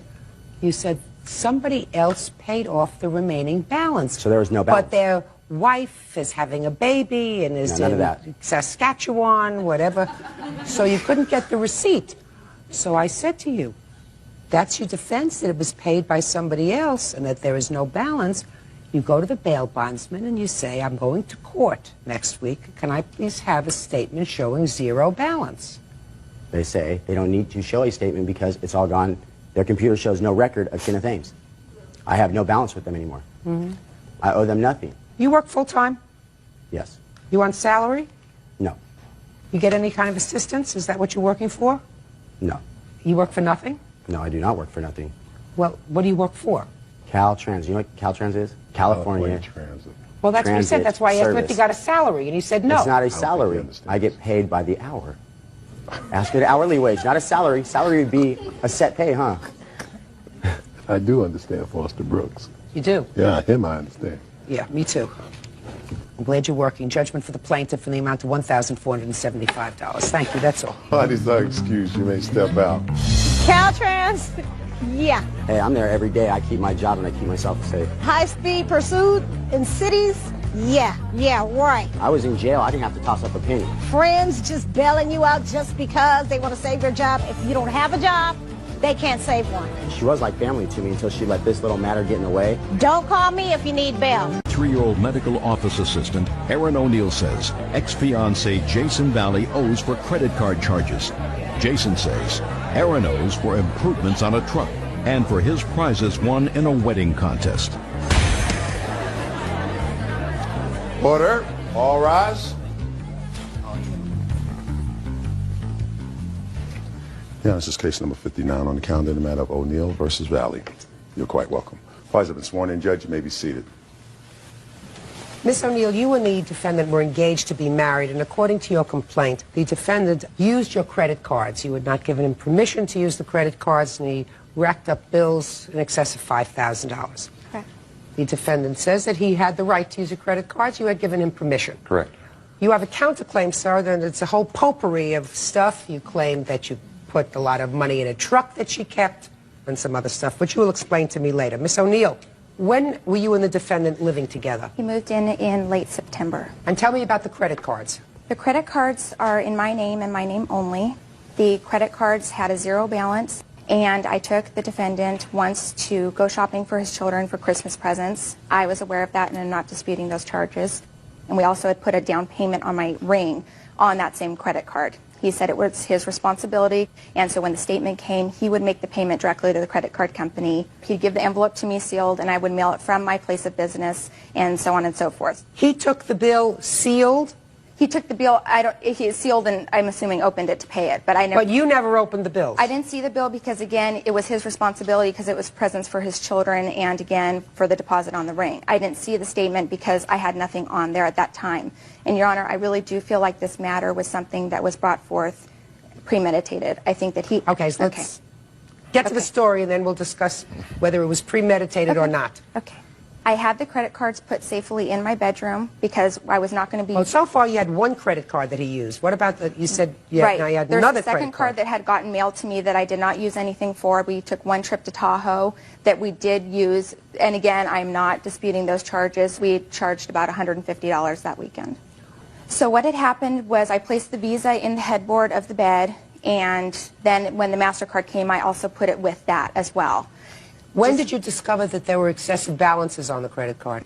On March 27th, I received a notice that there was a certified letter at the post office waiting for Jason that was for a storage unit that I had had my bed in that had all of his other belongings in it. So I was a little suspicious because obviously it wasn't a Christmas card, it was probably an eviction, and that means that he was back a couple months. So I confronted him that evening and I asked him, how are we doing on the bills in general, my ring, the storage, you know, little things like that. He said, oh, honey, you know, we're caught up, we're fine, and he also got offended that I would even ask him something like that.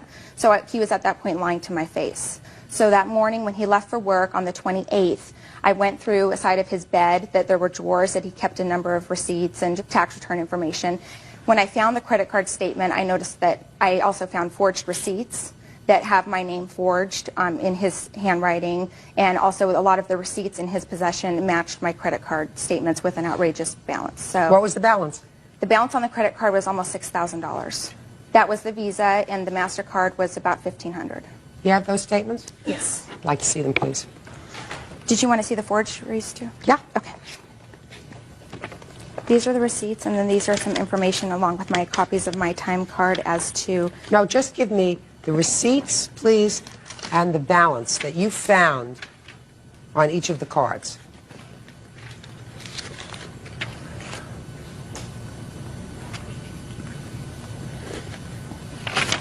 Am I correct that there were some cash withdrawals as well? Correct. And I've never made a cash withdrawal, and I don't know how he got the PIN, but my name's Aaron, and he had commented once before that he had called for insurance purposes on the truck, that he used my name, Aaron, and he thought it was kind of humorous that he could get information using my name. And so I'm assuming he might have used that method to obtain a PIN number because I don't know my PIN.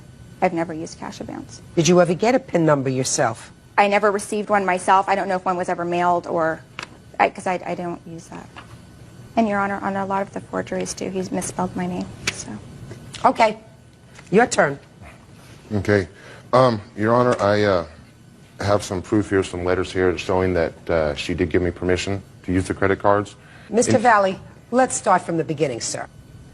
I want you to start with where you got the credit cards from when you took them out and used them and signed her name. Your Honor, I used the credit that she gave me the credit cards to hold in my wallet. There was nothing in, no coverage or nothing like that. She gave them to me when we go out at night and stuff like that. She didn't want to carry a purse, so she gave me her driver's license and her credit cards. Sometimes she'd have a little too much to drink or something like that. We're checking out, okay, and it's like, you know, we're signing away, and she'll say, just sign the credit card. I didn't think this was a problem. I had no idea. I always had the credit cards in my possession because when I first met her, she used to keep her credit cards in the freezer in a bowl of water, okay, because she had using the credit cards too much. She racked up bills and stuff like that. Yes. When I first moved in, you know, she says, okay, you know, pay a minimum rent. You know, here's my credit cards. You pay off your credit cards, okay? And she says, well, you know, I have a better interest rate, and that let's use my credit cards when we need them, as long as you pay me back. And I was making the payments. I was paying them back. There we go. As long as you pay me back. Yes. Okay. You see, you keep talking. Sometimes if I let you keep talking, and you stick both feet in your mouth. So, you acknowledge, sir, let me take your best case scenario, that you used her credit cards, but the agreement was you would pay for those credit card bills. Correct. So why didn't you pay them? I was paying them. I have proof here that I was paying them every month. How much were you Okay, paying? I was paying $140 a month. So therefore, Mr. Valley, you acknowledge that you owe her $5,000. No. Well, explain that to me, sir. Because either you took the credit cards, pay attention to what you just said. Either you took the credit cards, as she says, without her permission, or you had her permission, but your agreement was that you would be paying a minimal rent and you would take care of all the charges on the credit cards. That's what you just told me a moment ago. So explain to me why you don't owe her $5,000. I was to take full responsibility what I put on the credit cards, Your Honor. That's not what you told me, sir. Well, that's I mean, what how does that work out? You order 2 egg roll, you pay for yours and you don't pay for hers? No, Your Honor. You you put gas in the car, you split that down the middle? How does that work? Judge Judy continues in a moment. Chevy pickup, when we purchased it, it was bone stock. No, I purchased the truck. He has credit worse than a 2-year-old. And later today, I apologized and I told her I was late on the payment and that I would get to it. She... Talk. Did you make March's payment? No. real cases, real people. Judge Judy. Aaron O'Neill says ex-fiancé Jason Valley forged her signature to make unauthorized credit card charges. Jason says he had permission. Go ahead. If you look on the credit card statements, it shows her charges, then my charges. Her charges, then my charges. I'm talking about your charges, which are in excess of $5,000, sir. Not her charges. The charges that you made, whether it be for gas or restaurants or anything else. Now, are you telling me now that your agreement was that you would split those charges 50-50? We never had that agreement, no. So your agreement was that you were supposed to pay the credit cards? For my charges, yes. Right. All right. So we just took care of that. Give a guy long enough and he always just gets right in there. All right, Mr. Valley, now let's get to your counterclaim, sir. Let's start with this truck that you say she owes you money for. Back in October, we purchased a 98 Chevy extended cab four-wheel drive together. Okay, my financing wasn't going to be the greatest. She said, let's put it in my name, we'll get a cheaper finance rate. The Chevy pickup, when we purchased it, it was bone stock. It was no add-ons, no nothing. I purchased lift kit, all kinds of accessories, and when we broke up, she came to my shop saying, I want the truck. I said, that's not a problem. I will take my stuff off, I will put your tires back on, do whatever has to be done. No, I want it now. I said, well, I'd like to have my property. And she says, no, take me to court. Yes. Okay. We purchased the truck? No. I purchased the truck. He has credit worse than a 2-year-old. I purchased the vehicle myself. Who's making the payments on the truck? He was making the payments on the truck, which I also show that he was also delinquent on the payments for the truck. So I had to pay $500 just to get current when all of this happened. Who's making payments on the truck now? He was. Oh, I am. Now? Oh, I am. Is the truck in your name? Yes. Always has been. Did you ever make an arrangement with him that he would be reimbursed for any additions or any modifications that he put on the truck? No. All right. Now let's leave the truck for a minute. Did you enter some sort of a contest with him? Yes. All right. Now that's the last part of your counterclaim, sir, that she owes you for half the prizes that were awarded to you as a couple from this dream wedding contest, which turned out to be not a dream wedding. Nightmare. So, tell me about that. We won gift certificates to different places like jewelry stores, and it was like $3,000 in gift certificates. Okay. You want to respond? Yes, Your Honor. The total for the gift certificates retail face value was $3,305. None of the gift certificates have been used. I have sold about half of them in retail value, and I have had $1,200 from those gift certificates, and I'm also showing that... Show it to him, as a matter of fact, first, before you give it to me. And I also have the original entry showing that it's all in my handwriting and my effort that was placed forth, and again, my effort to sell. But you won as a couple? Correct. All right, and you sold some of them, is that right? Right, and the ones I have remaining that I did not sell actually equal $50 greater value than the profit that I made on the ones I sold, and I'm more than welcome to hand them over to him now. Okay. Mr. Valley, you want the other half of the gift certificates? That's fine, Your Honor. Give them to him. Perfect. There's the photographer, $955. The caterer for $250. and then 2 vacations. One has a retail value of $475 and the other's unmarked, but it, I'm assuming is whatever. That's what he wants. He wants to sell it or he wants to use it. All right. Now, I think that we have resolved this matter. Mr. Valley, you owe $5,000 for the charges that you put on her credit cards that, according to you, you were supposed to pay for. According to her, you stole. I take your word for the fact that you had a permission, but you agreed to pay for them. So you owe $5,000. The vacation packages and the photographer, you have half the value of the gift certificates. As far as the truck is concerned, I find that there was never an agreement that you would be reimbursed for anything that you put in the truck. The truck is in her name. She is currently paying for the truck, so for the truck you get nothing. Judgment for the plaintiff for the amount of $5,000. Thank you. Parties are excused. You may step out. He really thought he was sneaky and that he would get away with stealing forever. It's her word against mine. And now the next case. All parties in the matter of Reininger versus Lignar. Step forward, please. Nurse's assistant Eva Reininger and her husband, mechanic Raymond Reininger, are suing their neighbors, landscaper Brad Lignar and his wife Deborah. The Reiningers claim the Lignar's dog, Sammy, destroyed their backyard. Mr. and Mrs. Reiniger, it is your claim that the defendant's dog damaged some property of yours. Tell me about that. Somewhere around the 2nd or 3rd week of February, we found the dog wandering around our home. What kind of dog was it? Black Labrador.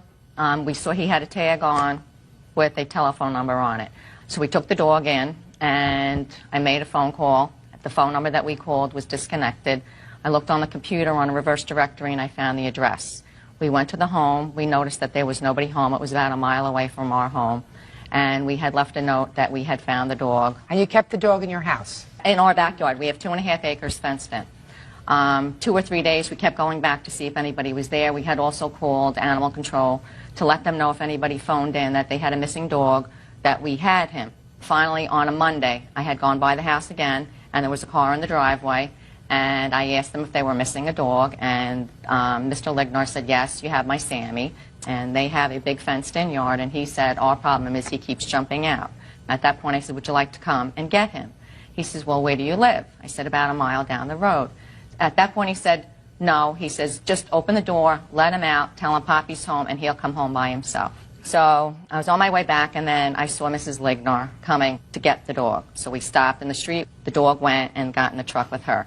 Okay, so she actually then came to the was, dog. yes, she was on her way there. A week, 2 weeks went by. All of a sudden, we look in the backyard, and there's Sammy scaling our fence in our backyard, and now he's got a longer piece of chain attached to him. So he was with us again for a couple of days, and by now he had started. Did you call them again? Yes, we did. We tried calling, and nobody was answering. So at this point, I was starting to get a little fed up, and I said, this is ridiculous.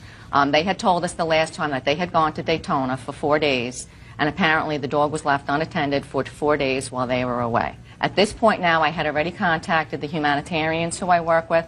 I work with Animal Rescue, and I work with several animal organizations. They were all willing to come and take Sammy if they did not want him. Now, we started noticing he was digging huge holes in the backyard, and he was digging out our shrubs. And now he was at the point where he was jumping over our fence and jumping back. Then we had a phone call. We had a message on our answering machine from Mr. Lignar saying, I know that you have my dog. I'd like you to bring my dog back. So we brought the dog back, and I guess my husband met with Mrs. Lignar and said, your dog has done several $100s worth of damages to our shrubs, our hedges, our fences, our bushes. You need to have someone come over and take a look at the damages. Well, they never came back.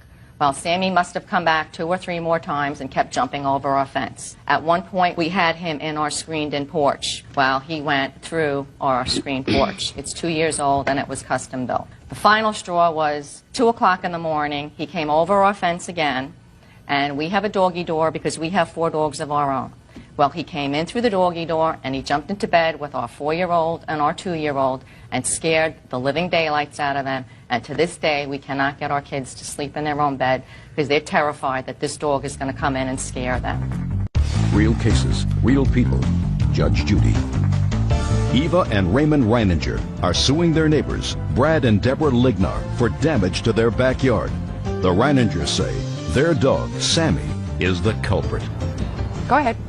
We have estimates. We have pictures of the damage of what the house looked like before Sammy, after Sammy. And what we did was we just went to a local gardening store and got estimates on how much it would cost to replace the plants and the shrubs. And we got an estimate from the people who did the screen on how much it would cost to repair. These are the before and after pictures of Sammy. And these How are old the is estimates. Sammy? I believe they told me at the time that he was a little over a year old. Okay, who's going to speak for your family? Me, Your Honor. Okay, I'd like to hear you. Well, the dog got loose when we were in Daytona. My daughter was coming over to feed my animals. Okay. How many animals do you have? I have 1 black lab and 2 cats. And the black lab was kept outside? Yeah, he was outside dog. Never comes in your house? No, he comes in. She doesn't like because of the dog here and stuff, but I sneak him in.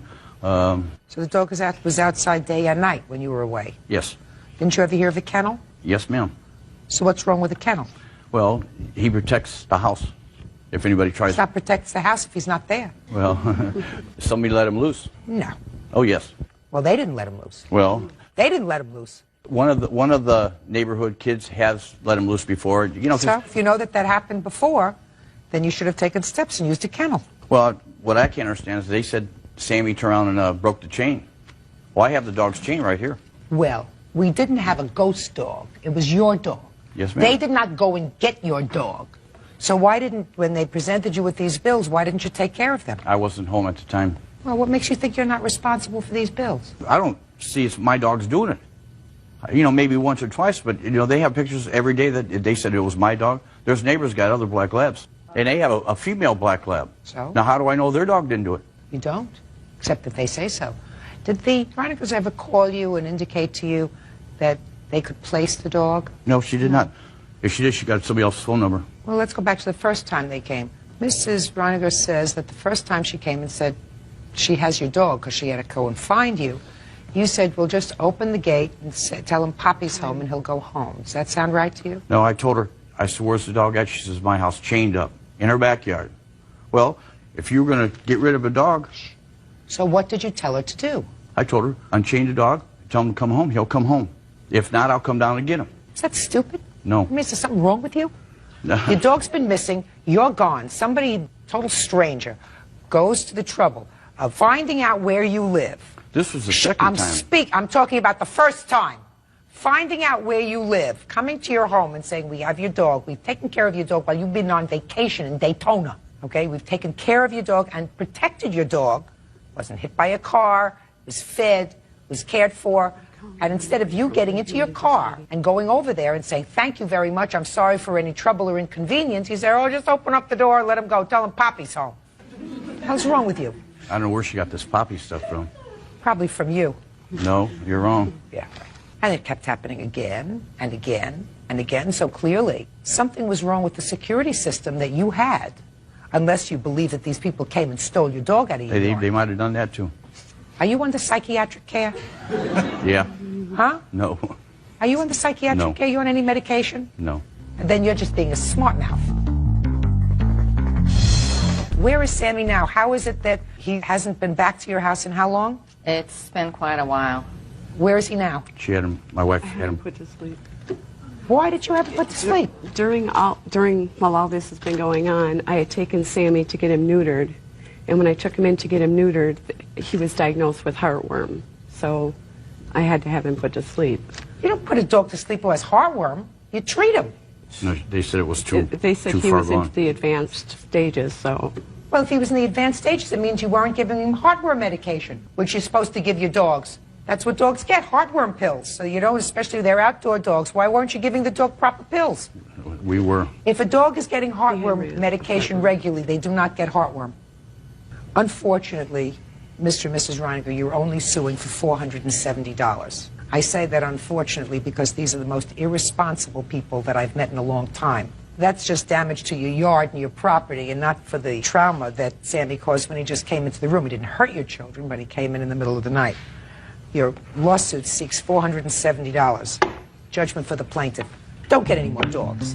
Bodies are excused. You may step out. They're selling their house, so they want to re-landscape. I'm surprised they didn't ask for a new paint job. If they did indeed have the dog put down at a vet, I'd like to know what vet, because we were told that it's possible that they had the dog shot and put down that way. She lied. The sheriff came and he saw this dog actually scale our fence. He said that the dog had done some damage to a door and that he had destroyed some bushes at their home. The dog had come into our house and scared the kids, and they wouldn't sleep upstairs in the bedroom anymore. How do I know that my dog went inside there? How do you go away for 4 days or 3 nights and leave your dog alone? They lied a few other things. I just hope that nobody ever lets them own another pet. It's a big scam. Irresponsible people should not be pet owners. Jennifer Anderton is suing her former friend, James Sorensen, for personal training and a fraudulent investment. Court come to order. All rise. Have a seat, please. Case 2125, Anderton versus Sorensen. Thank you. You're welcome. Miss Anderton, your case against the defendant is twofold. First, you claim a loan to him in the amount of $10,000. And while he doesn't deny that you gave him $10,000, it is his defense that this was not a loan, but an investment in a project that went south. It went south because somebody conned him, and thus you were conned as well. Somebody took off with the money. The second part of your lawsuit is that Mr. Sorensen is a trainer of some sort, a personal trainer, fitness trainer, and you retained him to put you on some sort of a regimen of both diet and exercise. And you paid him in advance. He wasn't forthcoming with all of the training sessions he was supposed to give you, became unavailable. You want a refund of some of that money.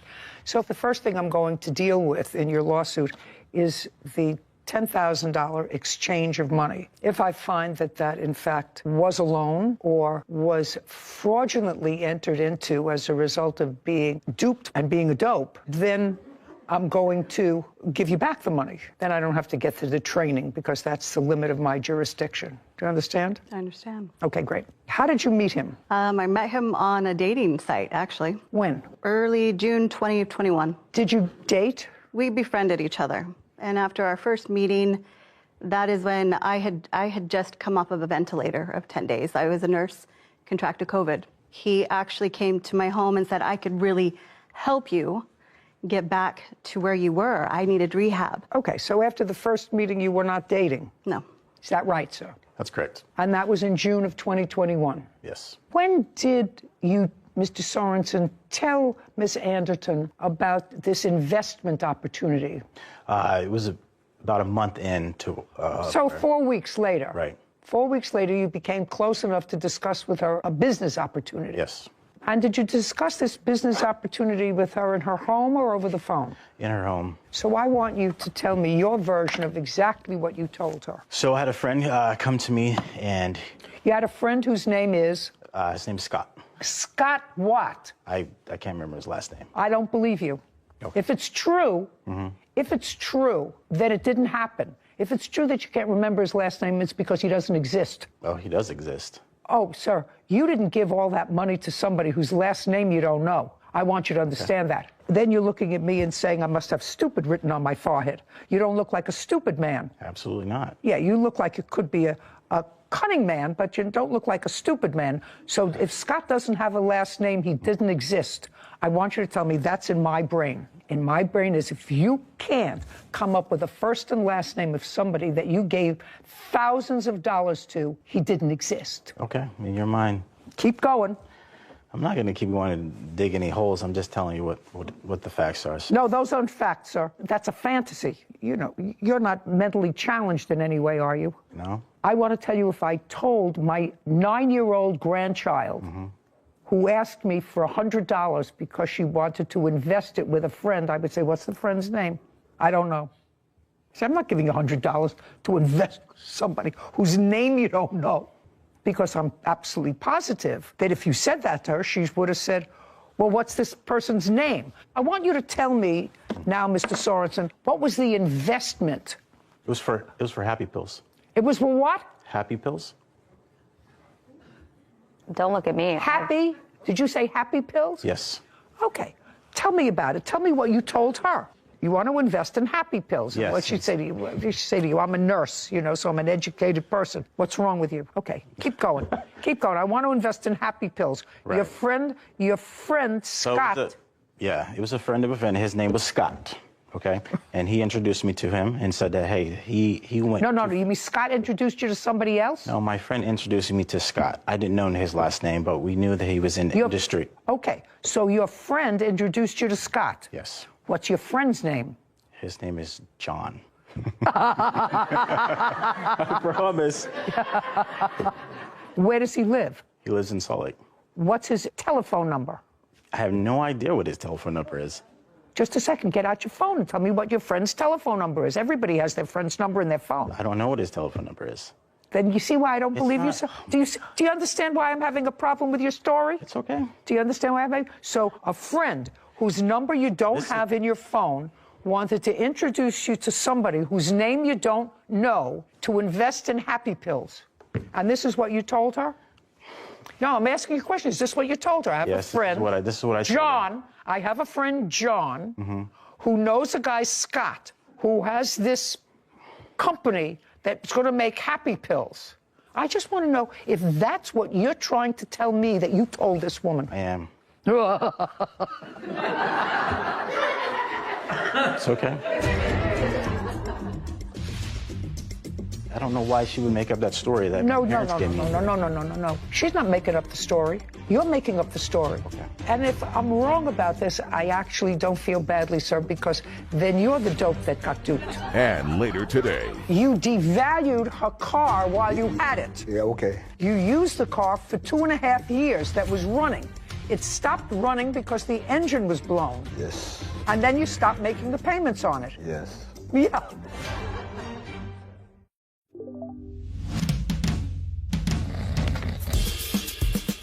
Last year's car wash was $6,000. Let's do this. Whoa. That's bonkers! How close can we get to the sign? This is it. No, wait. They take this seriously. I told you! Crystal, what do we say if somebody doesn't want to buy? Buy my brownies or I'll kill you. Don't say that, Crystal.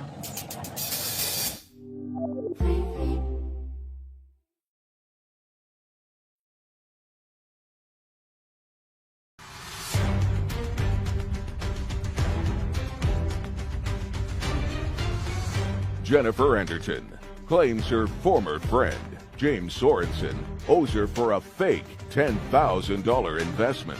Okay, keep going. You know what happy pills are? I assume that they make you happy. Right. Yeah, they are. It's Molly. I assume that they make you happy. Okay. Right? Yeah. And so he went around to festivals and he sold Molly there. He sold what? Molly. Molly's. MDMA. It's an illegal drug. Oh, okay. So you told her you wanted her to make an investment with you with a big return on your money. We talked about this for a long time. Who did? Me and... You can't have talked about it for a long time, sir. You only knew her 4 weeks. Okay. You only knew her 4 weeks. Tell me about this $10,000. Did you take it out of a savings account? Do you have that from the bank? Yeah. Right I'd here. like to take a look at it. You want to tell me, Miss Anderson, the circumstances surrounding you transferring $10,000 to him? He approached me saying that he needed a hard money loan for his business. He had an e-commerce business with supplements. His father and mother had given him the loans in the past, for the past 5 years, and they've gotten a good return. It was a for sure deal. He goes around and this is their festival project time. They make a lot of money doing this. What does he do? For supplements. So he sells supplements? Yes. And it was his business? Mm-hmm. Yes. Yes. Did he ever mention a guy, Scott, to you? No. It was his business? Yes. And he said that his parents had helped him out in the past, had invested with him in the past. So now I understand a little bit better. I see the withdrawal for $10,000. So tell me why he needed a hard money loan. To buy the product to take to these festivals and... Sell them. Sell them, yes. Okay. So he needed it for product. And when did he tell you that he was going to return this money? Within a week or two. That it was a week or two of festivals. This was the busy season. He does this every year, and this is a for sure return. And if I did this much amount of money, $5,000, this is how much I'd get back. If I did $10,000, it would be a $15,000 return for me. And I'm like, wow, I could pay off my student loans. I could, yes, do a lot with that. Okay, so to synthesize what you told me, he told you that this was an investment in his company. A loan. A loan, excuse me. A loan for his company for products so that he could go out, sell them for the next several weeks, Correct. And you would get a return of 15% on your money. 50%. So a 50? 50? Mm-hmm. Sounds too good to be true. Yeah. has nothing to do with the company. The Venmo transfer of $2,000 was to him in June? June 16th of 21. And a withdrawal of $8,000. Same day. Okay. Now, where did you put that money, sir? I gave it to Scott. Okay. Okay. I want to tell you, Mr. Sorensen, you have parents who gave you money? They have in the Just a past, second. not as you just would say you say. have parents Not in, that gave you money. They did not ever give me money for my business ever. What did they give you money for? Christmas? They never financed for me for anything in my life. Okay. Nothing. Oh, then you lied about. I don't know why she would make up that story that my parents gave me. No. She's not making up the story. You're making up the story. Okay. And if I'm wrong about this, I actually don't feel badly, sir, because then you're the dope that got duped. Oh, absolutely. I know. Then, just a second. That if you gave money to John, to Scott, then you're the dope that got duped because they were your friends. That's all I have to tell you. I understand. That's all. Judgment for the plaintiff in the amount of $10,000. We're finished. Thank you. This court is adjourned. I think it was fair. I think that was a fair judgment. We both understood what we were getting into. No, not until after like 3 or 4 months, and I think he brought that up in fear of me going to the police. Time to part ways, and definitely learning curves on both ends. Don't do silly things. It was definitely a learning curve. I'm glad that things happened the way they did. Something I'll never do again. Be a little more careful with your money and your investments, and don't trust everybody. I'm too trusting. I just find it very funny that his entire business venture, was selling illegal drugs at festivals. That was the only plan. That was the whole venture. There was no... That's really what he said. Whether it was Scott, whether it was John, whether it was But that Joe. was the business plan. That's Happy Pills. Thank you, by the way, for explaining what that was to me. I didn't understand at first either, but when he said Molly at festivals, it's like, I'm pretty sure that's illegal. I'm pretty sure that's not a business. Right. So I'm glad she got her money back. Me too. Me too. It was ridiculous. There was a couple dopes getting duped in that. Yeah. Kiana Hill is suing her former co-worker, Diamond Horton, for vandalizing her car and harassment while working together. Court come to order. All rise. Have a seat, please. Case 2141, Hill versus Horton. Thank you. You're welcome. Miss Hill. Yes, sir. What's this man's name? Claudius Brown. You have a child with him. Yes, ma'am. Who's 10 years old? Yes. Is that your only child? No, ma'am. How many children do you have? I have 4 children. Is he the oldest?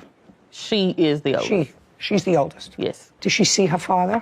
No. Hasn't seen him in how long? Months to a year. The defendant has 2 children with him. Yes, ma'am. How old are they? Well, he'll be 2 on the 9th, and then I have a 10-month-old. And then, according to what I've read here in either the complaint or the answer, he has at least 1 other child. Yes, ma'am. Which is how old? Probably about 7. Does he see that child? Every blue moon when she brings him. So once in a while? Yeah. So he has 4 children altogether? Yes, ma'am. And you currently live with him? Yes. What does he do for a living? He works at a warehouse. And you? But I'm a certified nurse assistant. Who takes care of the kids? Me and Claudius. You work different shifts? Yes, he works overnight. I work day shift. So you're currently working? Yes, ma'am. But there came a time, I'm just trying to figure out why everybody's sort of mad and fighting over him. I don't understand it. There must be something that you ladies see that is hidden from me, because it is your claim, Miss Hill, that Miss Horton not only vandalized your car, but that she caused you to be fired from your job. She says that you filed a false restraining order against her and that actually you caused her to lose her job, and it's all over the prize, which I can never really understand. How long have you been working in your current job? About 3 months now. So you got another job? Yes, ma'am. Do you like it? Yes. Making about the same money or more? A little less. And where are you working? I'm a machine operator. So you got another job? Yes. Because all this started when all of a sudden you found yourselves working in the same place? Yes. And in what month was that? That was, I started the job May 31st, but it spilled over into June is when everything took place. And how long were you working at the same place? 3 months. I started March 4th of 2022. Okay, so it was a short-term employment for both of you. And you were there first? Yes, ma'am. And you came shortly thereafter, yes. Shortly after she started to work. Had you ever met each other?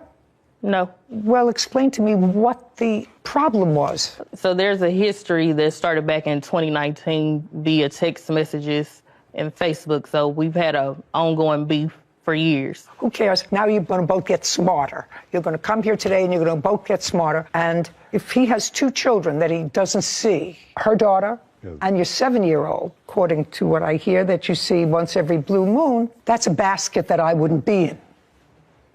So you have a history of bad texting back and forth and stuff. I don't care about that. Let's get to the 2 allegations of, 1, that she vandalized your tires. When and what proof do you have that she vandalized your tires? This is after you both found yourself in the same working environment. It wasn't my tires. She actually keyed my vehicle. Keyed it? Yes. On what date? On June 18th. And I have my police report from that. Okay, I'll look at the police report. Did you see her key your car? I did not see her, but I requested video footage from the job, and they stated that they would give me the video footage. Do we have it? We don't have it, but the city attorney was unable to receive it as well. But I have a letter from the city attorney. You don't have it here for me, and you didn't see her key your car? Yes. What we're here for is a trial, so I need what proof you have that she keyed your car. I assume your car was at work? Yes. When it was keyed? Okay, and I'm assuming that you don't like each other, that things got nasty, heated on social media, back and forth. I'm assuming all that is true. All I need for you to show me is proof that she keyed your car. Well, I have audio recording from HR where they're stating that everything was initiated by the defendant. And Arkansas is a one-party state, so I can play the audio for you. Oh, was she on the audio? They're talking about the video in the recording and that they were supposed to give it to me. Can't help you. Okay, this next part of your case is that she caused you to lose your job. Yes. Go. So I have my termination letter stating that the defendant... I'd like to see a termination letter. It's a joke.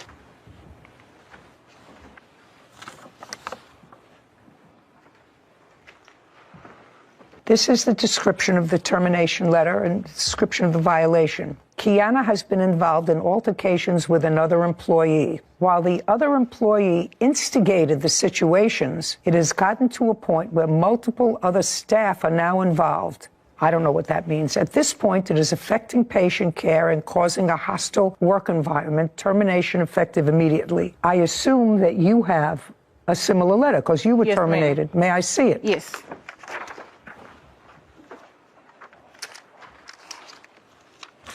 I also have a final warning. Just a second. Okay. On Wednesday, June 15th, 2022, Diamond, that's you. Yes, ma'am. Was given a final written notice concerning harassment of other employees. It has since been reported that the harassment has continued. Also, multiple other staff have been pulled into this situation to the point that it's affecting patient care, and it's a termination letter. Okay. So I'm assuming since you got this, you were notified previously about having any communication with each other. You were not. I was out for COVID. I had just got back to work June 15th of 2022. And I found out that Hill was working there. I never knew she was working there at all. And so I got called to the office. Kiana Hill claims her former co-worker, Diamond Horton, harassed her at work and caused her to be fired.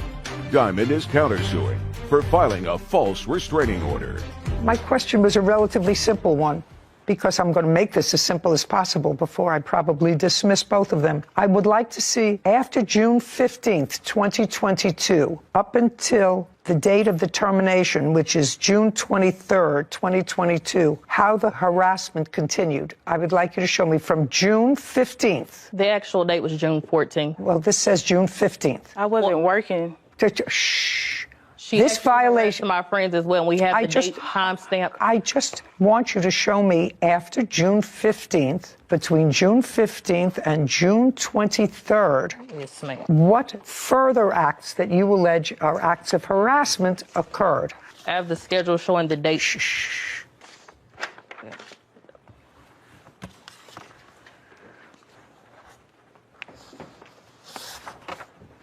Well, I don't know what this is. A fake Facebook page that she made. How do you know this is a fake Facebook page? that she made? That was a requested message that was sent to me after her and myself had a conversation, and she was threatening to beat me up. And it says, since you didn't apologize, D is going to beat you up. Okay. The D that they're referring to is Diamond. Oh, my God. What is this?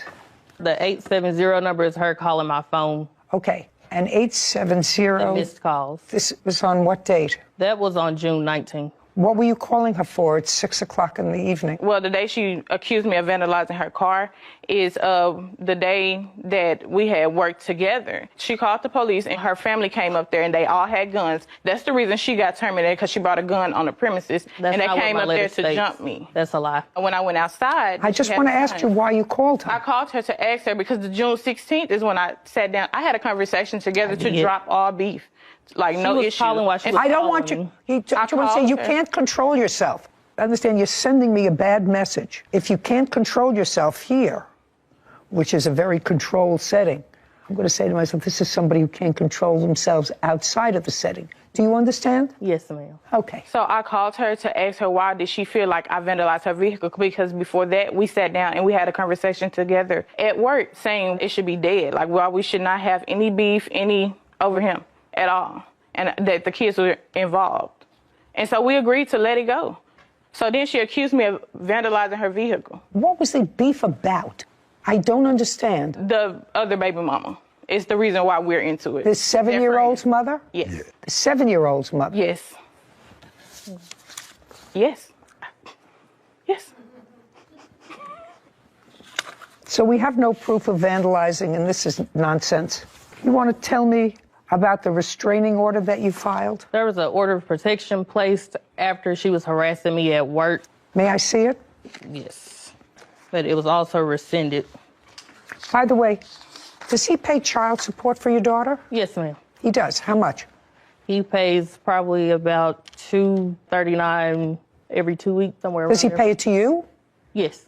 Well, it's through child support. But he pays it to you? Yes. And he's current? Yes. Well, there's back pay, but he's currently paying. Okay. So was there a hearing on this order of protection? It was not. There was No, not. ma'am, Did there you, was not a hearing. Just a second. Did you appear? No, I rescinded it. I understand that. I just want to know the court found that the petition was dismissed. It was a false accusation. Mm-mm. Okay. So the reason that the order states it was dismissed is that the petitioner doesn't meet the definition of family or household member as defined in whatever statute is, and therefore does not allege the existence of domestic abuse. Doesn't address the gravamen of the petition. It's a more procedural dismissal because she's not related to you in any way. I mean, having children with a person in common doesn't make you, at least in this jurisdiction, part of the household. Okay, you both look like nice ladies. You know, he has kids with 2 other people. Not a great track record. He really don't see them because they don't let them. They don't want their kids around me. There's a reason. You know, maybe. Not a great track record. It's not good for your children. It's really not good for your children. I mean, your children, believe it or not, your children are related to each other. I mean, you may not have any interest whatsoever, but when your children get older, they may have a curiosity about who their half-sibling is, what they look like, they alike. They may have interest. So what I can suggest to you is your children didn't ask to be born. The idea that you exert any energy whatsoever, negative energy with regard to each other, is ridiculous. Really ridiculous. But for him, you wouldn't have any contact with each other. Am I reading that right? Yes, ma'am. Yeah. Well, why? He hasn't been in your life in years. And I know that he shouldn't have been in your life at least for the last 7 years because he's got a 7-year-old with somebody else, right? And you have a 10-year-old. Mm-hmm.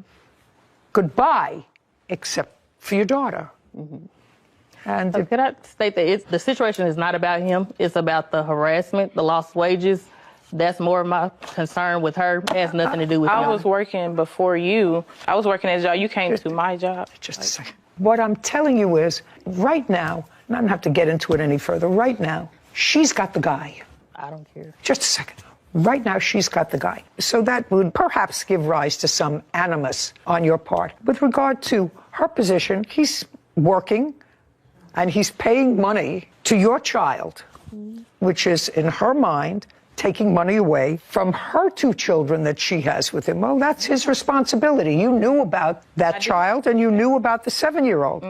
So what I'm telling you is there's a lot of negative energy going on. You both got jobs relatively soon after this. It was probably not a good idea for you to stay in the same place. And your employer was absolutely right and actually quite brave in today's times to say, we're terminating both of you because your job is affecting patient care. Because it's not only the 2 of you, other employees have been drawn into this drama. That's because she brought them in. I don't know whether she brought them in or not, and I don't care whether she brought them in. And later today. She wasn't your best friend. She wasn't even a close friend. You hadn't spoken to her in years. So clearly you called her to do a job for you that was her profession. And in addition to doing that, she bought you your wedding dress.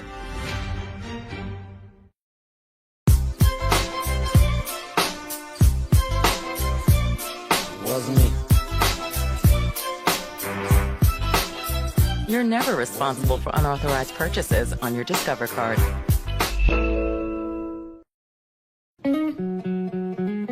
Sometimes we lose, sometimes we win. Sometimes we try to fit it all in. Sometimes we don't know what's in store. Sometimes we find what we're looking for. Sometimes we're rolling easy and free. Sometimes 1 and 1 makes 3.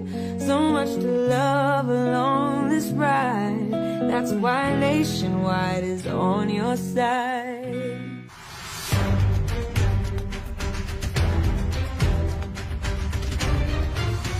Kiana Hill claims her former co-worker, Diamond Horton, harassed her at work and caused her to be fired. Diamond is countersuing for filing a false restraining order. Now, of all the places that you have to work, you had to work in a place where she was working. I didn't know she worked there. And she didn't know that you were there. She did on the first day that I started, and she told everyone who I was and what the situation was. I was out for COVID. Okay, who cares? Anyway, cases are dismissed. Goodbye, good luck. This court is adjourned. I feel like the judge, she made the right decision. She didn't listen. Because I'm with her baby's father, which is now my baby's father. He had nothing to do with this situation. I just want to be there for my kid. You know, to his credit, he's paying support. Sure. Has a job. Has a job. And I don't know why these 2 women feud when, according to Plaintiff, she has no interest in him anymore. And she's getting support. She's getting support. I just don't understand. There are so many things that life has that present obstacles. Why fight over a guy? There's many good causes you could get behind and fight for. Let's choose one of those. Right. Lucinda Noble is suing her sister, Tiffany Acuna, for rent and property damage. Court come to order. All rise. Have a seat, please. Case 2109, Noble versus Acuna. Thank you. You're welcome. Miss Noble, this is your sister. Yes, ma'am. Older or younger? Younger. Any other siblings? Many. How many? I have 5 sisters and 4 brothers. And you have kids. How many children do you have? I have 3 daughters. How old are they? 18, 15, and almost 12. And you? I have 3 children, and they are 10, 5, and 2. There came a time when, that was in August of 2021, according to your complaint, that you were having some housing difficulties with your children. No, that's not true. Well, Miss Noble, what led you to believe that your sister was having some housing difficulty? Because you start your complaint by indicating that she was about to become homeless. Her house that she was living in was being put up for sale. So the house that you had been renting. Correct. For how long? About 2 years. I'm not really sure. It was well It was over being a year. sold.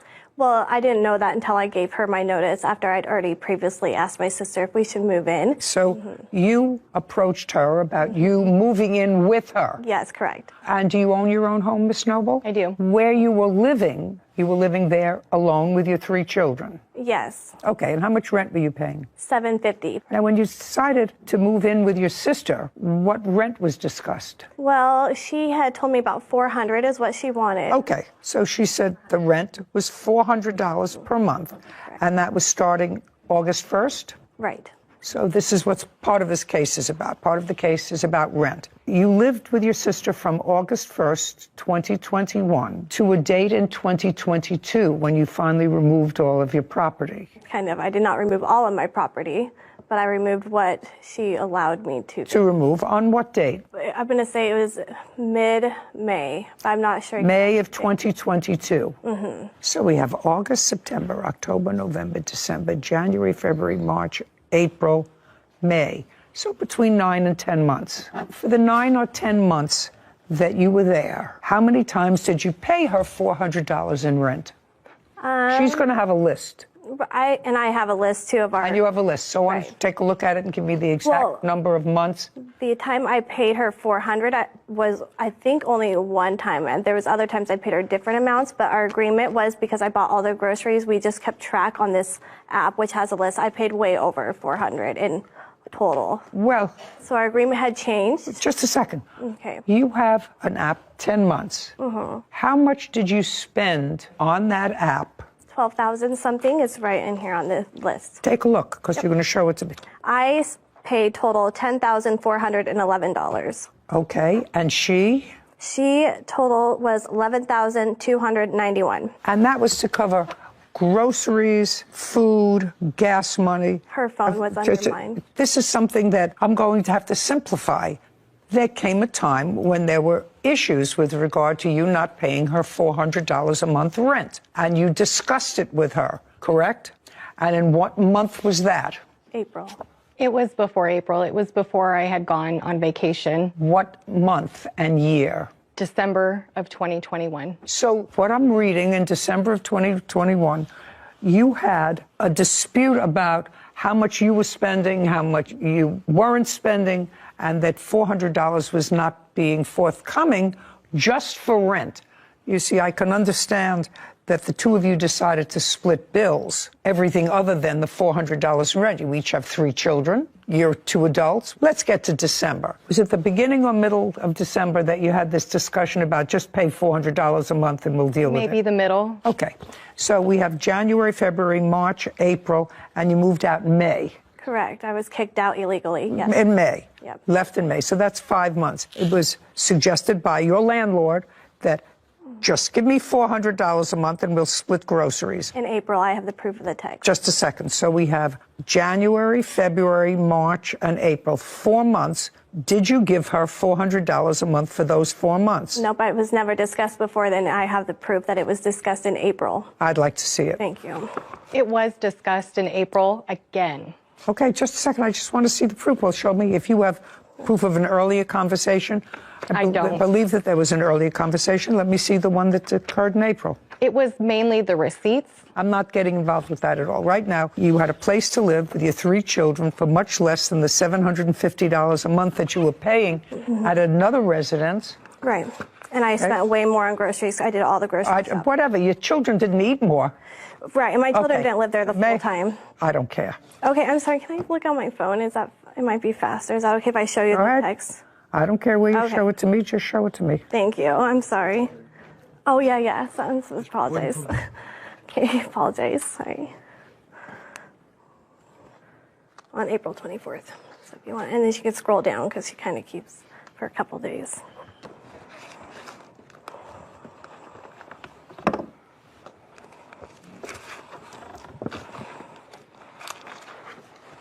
Oh, that wasn't an agreement, madam. These were final acts of desperation to get you to pay $400 a month. Here. That was the first time I'd heard, about her. Oh, no. That wasn't the first time you heard about it. Right. Because the first line is $400 better be under my door. Right. So that's not the first time you heard about it. Right. That's an act of desperation. Okay, so you had this conversation with her in December, and she was there until May. And according to you, you only paid $400 once. That's $2,000. By the way, how are your children supported? I work. Well, I work, yes. Is that a full-time job or a part-time job? It was part-time. Well, you don't support yourself and your 3 children with a part-time job. Do you get any child support for them? I did get child support for 2 of them, yes. For 2 of them? Mm-hmm. How much child support do you receive? $300. $300 a what? A month. Do you get any other assistance? Yes, I had food stamps. Mm-hmm. Do you still have food stamps? Yes. How much a month? For something, I'm not exactly sure. And when you bought food for the household, you used the food stamps as well as your other money from your part-time job, and got it, yeah. $400. So far, you owe your sister $2,000. That's for back rent. Now, you want to go through the damages that you allege that your sister caused? Yes. So I had 2 couches, and those went away. What do you mean both went away? What does that mean? She got rid of them. While she was living there? And you knew about it? In what month? It was when I came back from vacation. My things were gone. I'm not following. You were supposed to be gone for 2 weeks, according to her. No, I was gone for 3.5 weeks. You were gone for almost a month. She was babysitting for your children. They don't really need babysat. They're older. Well, your 12-year-old can't live by herself without a mother for a month. No. Okay. And your 18-year-old does what? She works at a hotel. So she works during the day or at night? She didn't at the time. She was at 17 at the time. You're not going to leave a 17, a 14, and an 11-year-old alone for a month? Of course not. Okay, so they were home with your sister? Yes. Let's get back to the initial question. I forgot what my question was before I went off on this tangent. Couches. The couches. That's where we're at. Yes. So you went away for a month, and when you came back, couches were gone. Couches, like the whole house had transformed into basically her house. I don't care, basically her house. I want to know what was missing. So the couches were missing. Okay, which couches? Couches from where to where? So the couch from the living room, it was a sectional, and the couch from the basement. Living room and basement. What happened to those couches? Oh, they were gone a long time before, and I can prove you a text of her saying that they were gone before I even moved in, actually in August. She knew, and her daughter and her boyfriend helped me load them up and take them to the dump. She, in fact, told me she was getting rid of a lot of old furniture she did not care about. I have pictures. Just a second. What you have is proof that those 2 items were disposed of before she went away on vacation. Way before I moved in. Okay. Now, Miss Noble, your sister says that she has proof that those 2 couches were disposed of well before you went away on vacation. If she does, I'm not going to be happy with you. Do you understand? Were those 2 couches gone before you went on vacation? I can't recall, but I believe she wanted to make room for her furniture. Just a second. Were those 2 couches gone before you went on vacation for a month? I know the basement couch wasn't. Okay. I think you're full of baloney. She started giving my niece video games, movies, my food storage containers. She was just giving my things away. Okay. I went to graduate school after I finished with high school for 9... Lucinda Noble claims her sister, Tiffany Acuna, owes for rent and property damage. Tiffany is countersuing for an illegal lockout and filing a false CPS report. Okay, let's go. Property taken without permission. What property did she take without your permission? Okay, so what part she owes you for rent? The TV stand, she broke it and threw it under the trampoline. What's next? The weed trimmer. She took that. She started giving my niece my belongings while I was gone. She started giving my niece video games, movies, my food storage containers. She was just giving my things away. Okay, she owes you for rent. I went to graduate school after I finished with high school for 9 years. I'm not dealing with Tupperware. So far, she owes you $2,000 for rent. Okay, and then there was also the wall damage, the windows, the blinds, just carpet. a second. Just a second. What wall damage and where? The wall damage is from the room that she was staying in and the room that her boys were staying in. May I see the damage that you're referring to? Here's the one more of that, and then here's the blinds, and this was damages from her cat.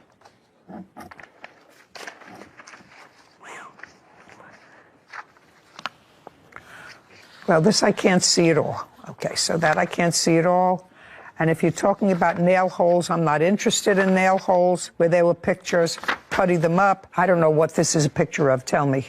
That's where her cat clawed up the carpet to get into her room. Did you replace the carpet? Not yet. Do you have an estimate for replacing or patching that carpet? They don't make that carpet anymore. Okay, I don't know that. How did these blinds get broken? I'm not sure. Are those the ones that were in my bedroom or the kids' bedroom? I really don't know, to be honest. But I do feel like I remember them being broken, but I just don't remember if they were broken when I already moved in or not. I really don't know, ma'am. I mean, honestly, I knew they were broken. It's like I'm remembering, but the house, like I said, was not in a good condition when I moved in. Okay, I'm not talking about the rest of the house. My daughter is actually, Tiffany told her that she knew they were. She doesn't remember. You tell me that these blinds were in good condition before she and her family moved in. Yes. She says she doesn't remember. I have to rely on what you say to me, because that's not ordinary wear and tear. No. Do you have a bill for new blinds? From Lowe's, I have the estimate of what it will cost to replace them. Okay, I'd like to see it. You do have a cat? Yes, I have one cat. Okay. She has multiple. So we're talking about $47.98. Times 2. Okay. Anything else? Any other? For 2 blinds. I only see one. No, those are 2 different windows. Oh, times 2. You're right. Anything else? I have to remove the junk that she left at my house. I was not allowed at her house. What else? That's... Okay. If you have to think that hard, then we're finished. We're moving over to the countersuit. Okay. Counterclaim is for an illegal lockout. Okay, let me run through this illegal lockout and dispose of it quickly. The illegal lockout that you're referring to happened when your sister, who shouldn't have, took the door off your bedroom. Correct. She says she took the door off your bedroom because you weren't paying close enough attention to your children. Correct. And I assume she's talking about the 2-year-old. Correct. And when she took the door off your bedroom, you called the police. Right, yep. I called the police. I have the incident report. Yes, you called the police, and the police came, and when the police came on, do we have the date? 26th April. The police arrived, and they told her she couldn't lock the door, and you were let in. Correct. Okay, so not egregious enough for me to have to deal with 2 sisters fighting. But the other part of your claim is that your sister filed a false CPS report. Right. And first, how do you know a CPS report was called in? Well, they called me. Child Protective Services. Right, they did call me. But first, I actually had the phone call from my sister, my witness, who is here right now, because she had pre-warned me because she had gotten the phone call from this sister saying, Lucy is going to call on you. Okay. Do you want to step up? Sure. Tell me your name. My name's Stephanie Aslett. I'm the older sister from these 2. Yeah. When did you have a conversation with Miss Noble about the defendant's children? The same night that the cops were called. Tiffany had called me because Lucy's daughter had crawled through the window and opened the door. So you spoke to Lucinda? Yes. On April 26th? Yes. Did you call her or did she call you? She had called me because she wanted to let me know that the cops had been Do you recall that conversation? Yes, I do. Okay, tell me about the conversation. She called to let me know that she was letting me know that since I was the only one probably capable or in this position to take on a child if CPS was involved, because the 2-year-old would not be able to go to his father. He was in prison at the time. And I was like, why are you calling and telling me this? Tiffany's a good mom. What's going on? And she goes, no, she's not. I've already called CPS and forewarned them that this is happening. She needs to be taken care of. What's happening? Apparently there was lice on her daughter when she was at her father's house, and the 2-year-old, apparently he was running around with a wet diaper. Who was taken to their father's house? The daughter that had the lice was... The daughter was the 5-year-old? Yes. And okay, not the 2-year-old. Yeah. She supposedly had lice while she was at her dad's. Went to her father's, and that was sometime in April. Is that correct? Yes. And got head lice. Well, he had told me. I wasn't for sure, but I'd let my sister know just in case that she may have lice. Let's check the girls. Okay. And your sister was home at the time? Well, no, she was never home. Everything was over text message. Just a second. Was that when she was away? She was not staying at the house. She was not at the residence. She was staying at her boyfriend's house that was there. Lucinda was staying at her Yes, boyfriend's right. house? Yes. Okay. And that's on the 26th? Yes. Is that after the police were called? That was prior to. Supposedly the lice was prior to, and that's why she had called them prior to that night. And she was letting me know that she had called them and that I needed to be prepared to take on a 2-year-old. What did you tell her? I asked her why she would call them, what was going on, and I said, this is ridiculous. You know that this is ridiculous? And she goes, no, it's justified. And I said, I don't understand. Did she tell you why? Yeah, she tried to tell me that... well, tell me exactly what she said to you. Why is this justified? She made the comment that so she called Tiffany you. has not been there. Okay, you had to ask her My words why. to her were, how do you know this when you're never there? And she said? I just know. And gave you no more specifics? No. Okay, you want to tell me about that conversation? I never said I was calling CPS. I said someone will. I know the person who did. It wasn't me. Okay, well... But I knew it was going to be happening. Okay, Stephanie, let's get clear, okay? When you spoke to Lucinda, and she said to you, in effect, are you prepared to take on a 2-year-old? Did she tell you that someone was calling CPS? No, she did not. She said that she would be the one calling and that she has already contacted them because of the situation at her home. Okay. Now, assuming you and your sister lived alone together, whether you spent time with your boyfriend, I know you have older kids, but you were away. When you were away for that month, were you staying with your boyfriend? Yes. Okay. And you left your kids alone, correct? With my sister. With your sister. Now, why would you feel comfortable about leaving your own children with your sister if you felt that she neglected her own children? They didn't need the amount of care that a 2-year-old does. Are you telling me that a 15-year-old doesn't need a lot of care and watching these days? Or a 12-year-old or an 11-year-old doesn't need a lot of watching and supervising? Is that what you're suggesting to me? Not as much as a 2-year-old. Well, one is a physical watching to make sure that it eats and drinks and is bathed periodically. The other two are far more difficult.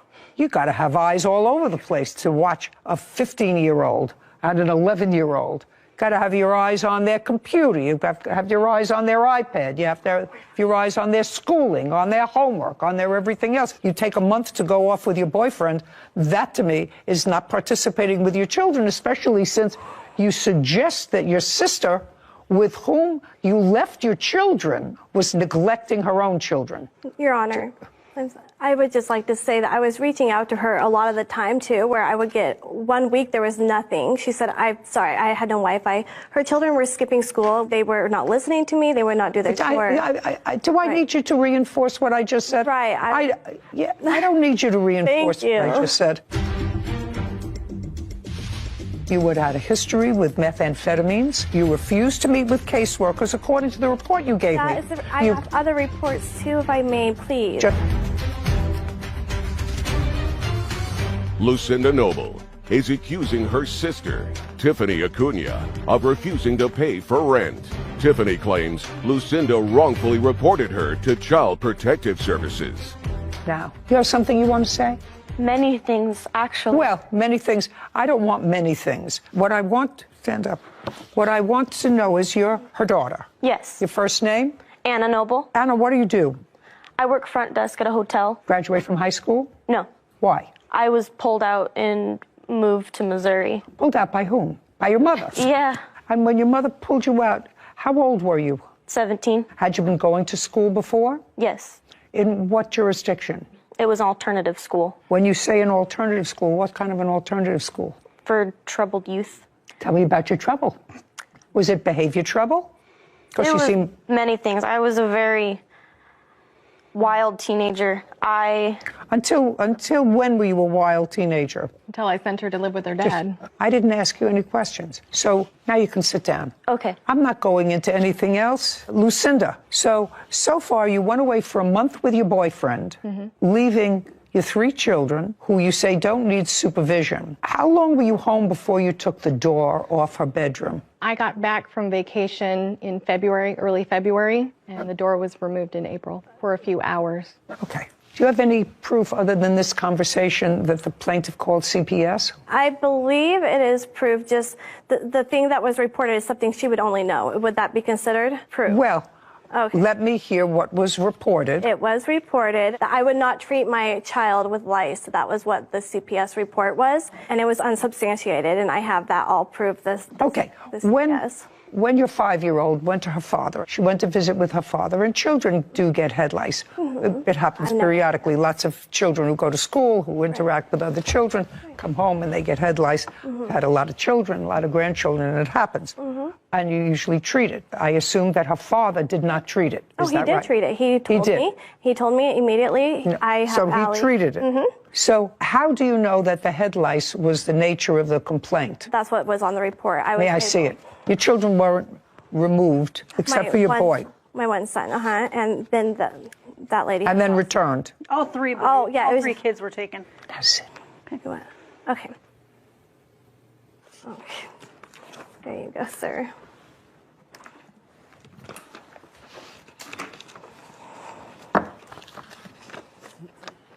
Okay. You had a prior history with Child Protective Services. Which I was unaware. That's either a yes or a no. Yep, yes. And during the course of those prior proceedings, which were relatively current Child Protective proceedings, because that was in 2021, you were clearly drug tested by the Department of Social Services or Child Protective Services. In 2018 or 19. This was at my doctor's prior when I was, and they reported it that I had failed one of my And at that time, you had an open case and you tested positive for serious drugs. Right. Very serious drugs. And this says that while under the influence of those drugs, you drove your children to the doctor's office while under the influence. Right. That's the report. Right. Okay. These reports all seem to indicate that they tried to see you, but you kept canceling appointments with them and were a no-show. Well, okay. That's what this report says. You gave me the report. Right. So let me understand this. After coming in and making an assessment, Child Protective Services determined to file a petition on behalf of your youngest child. Yes, they did. Okay, yeah. Well, after everything I read there, I think that was probably a good idea. I don't know what happened with that. I assume that the petition was ultimately dismissed if you have your children back with you. Right away. Do you have your children back with you? Yeah, right away, as soon as I went to court that day. That's okay. They determined, after they spoke to you, and irrespective of either her motivation or anybody acting on her behalf, or somebody that she knew, or her, called Child Protective Services. The question that I'm presented with, was there a basis for concern about your children? No. And based upon the reports that I've read here, and those are reports that you gave me, right, that those serious questions about what was going on with the young children in your house deserved a second look. You had had a history with methamphetamines. You had a serious weight loss. You refused to meet with caseworkers, according to the report you gave me. I have other reports, too, if I may, please. Thank you.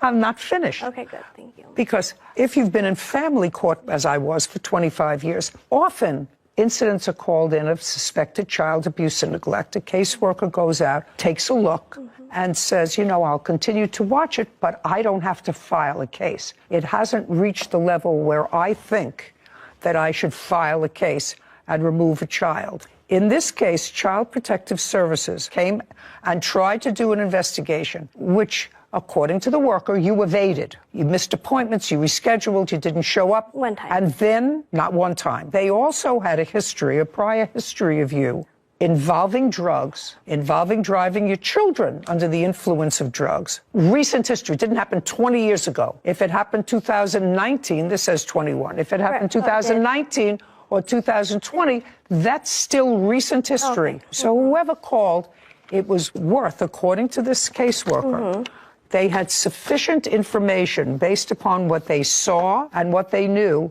to remove the 2-year-old. So that part of your case is dismissed, which is the only part of your counterclaim that I was really entertaining. You owe your sister $2,096, $2,000 for rent and $48 for, I forget what it was, blinds. Thank you. We're done. My property? We're done. I had drug tested every month during the time that this happened, and it was like an oopsie under my doctor's supervision. I just helped her, and she takes advantage and takes advantage. You don't call CPS on your sister when you're the one that took off to Africa for 3 weeks, 4 weeks. And this whole thing wasn't about money. It just, I needed someone to tell her, look, you can't take advantage of people anymore. She's still the outcast that everyone's upset with. I'm not the outcast, though, but I'm definitely not helping her anymore. So we've seen it a lot here, claims for unsubstantiated CPS reports being filed and people seeking damages for that. So I'm just wondering, do you think there was a basis? Is that why, obviously, you didn't rule in her favor on the claim of the false CPS report? So there must have been something in there that... You know, when people use Child Protective Services as a retaliation for other behavior, that's always abhorrent. But there are some situations where CPS may be called because someone knows that there is an abuse or neglect and has not done it until the other person irritates them. Well, that's not a false CPS report. Maybe motivated by something else, but that's not a false report. And so, in this case, the defendant had a history with CPS, current history with CPS that was relatively serious. Well, then it was a good thing that CPS went. Because that would be basis itself. It's for basis the claim. itself. Yeah, basis itself. That alone. And just because she was cleared at the end of the day and has her children back now doesn't mean that it was an unsubstantiated claim. Oh, no. They're watching. Yeah. They're watching, and they should be watching. I don't think any of them are bargains. The 18-year-old daughter who was here, who was a troubled child, according to her, and never graduated from high school, although she's working, because her mother moved her around also a lot, was certainly an inadequate caretaker for the other two younger children. She goes off for a month with her boyfriend. It's amazing how some children just grow up by themselves. Sometimes it works out okay. I don't know, somehow I felt sorry for all of those kids, that they're not getting all the loving and nurturing that they should. Hopefully, maybe after today, she turns it around. Maybe. Hello mọi người.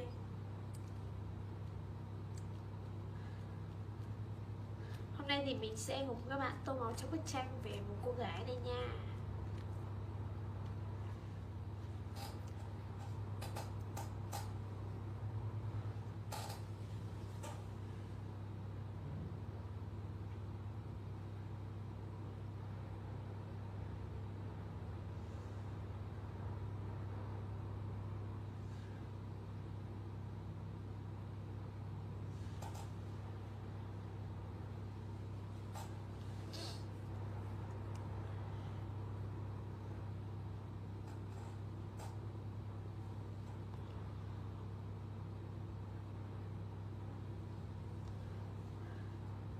Đầu tiên thì mình sẽ tô mái tóc nha.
Giờ mình sẽ tô chiếc điện thoại nha.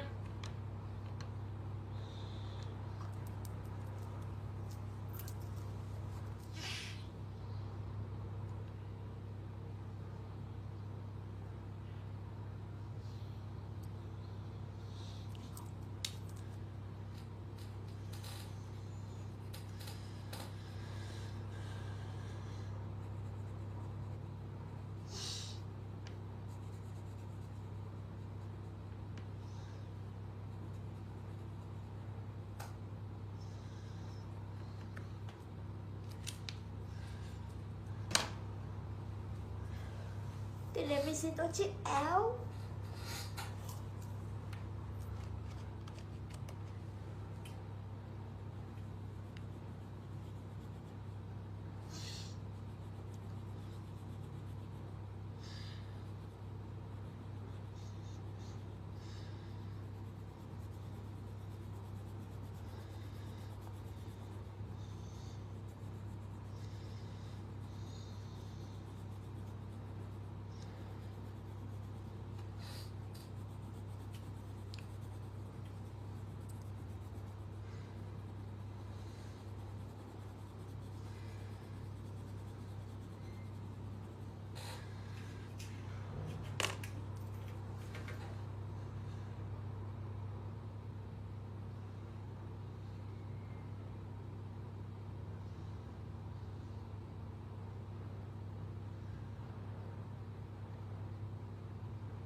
Tại vì sẽ tô nốt chiếc quần.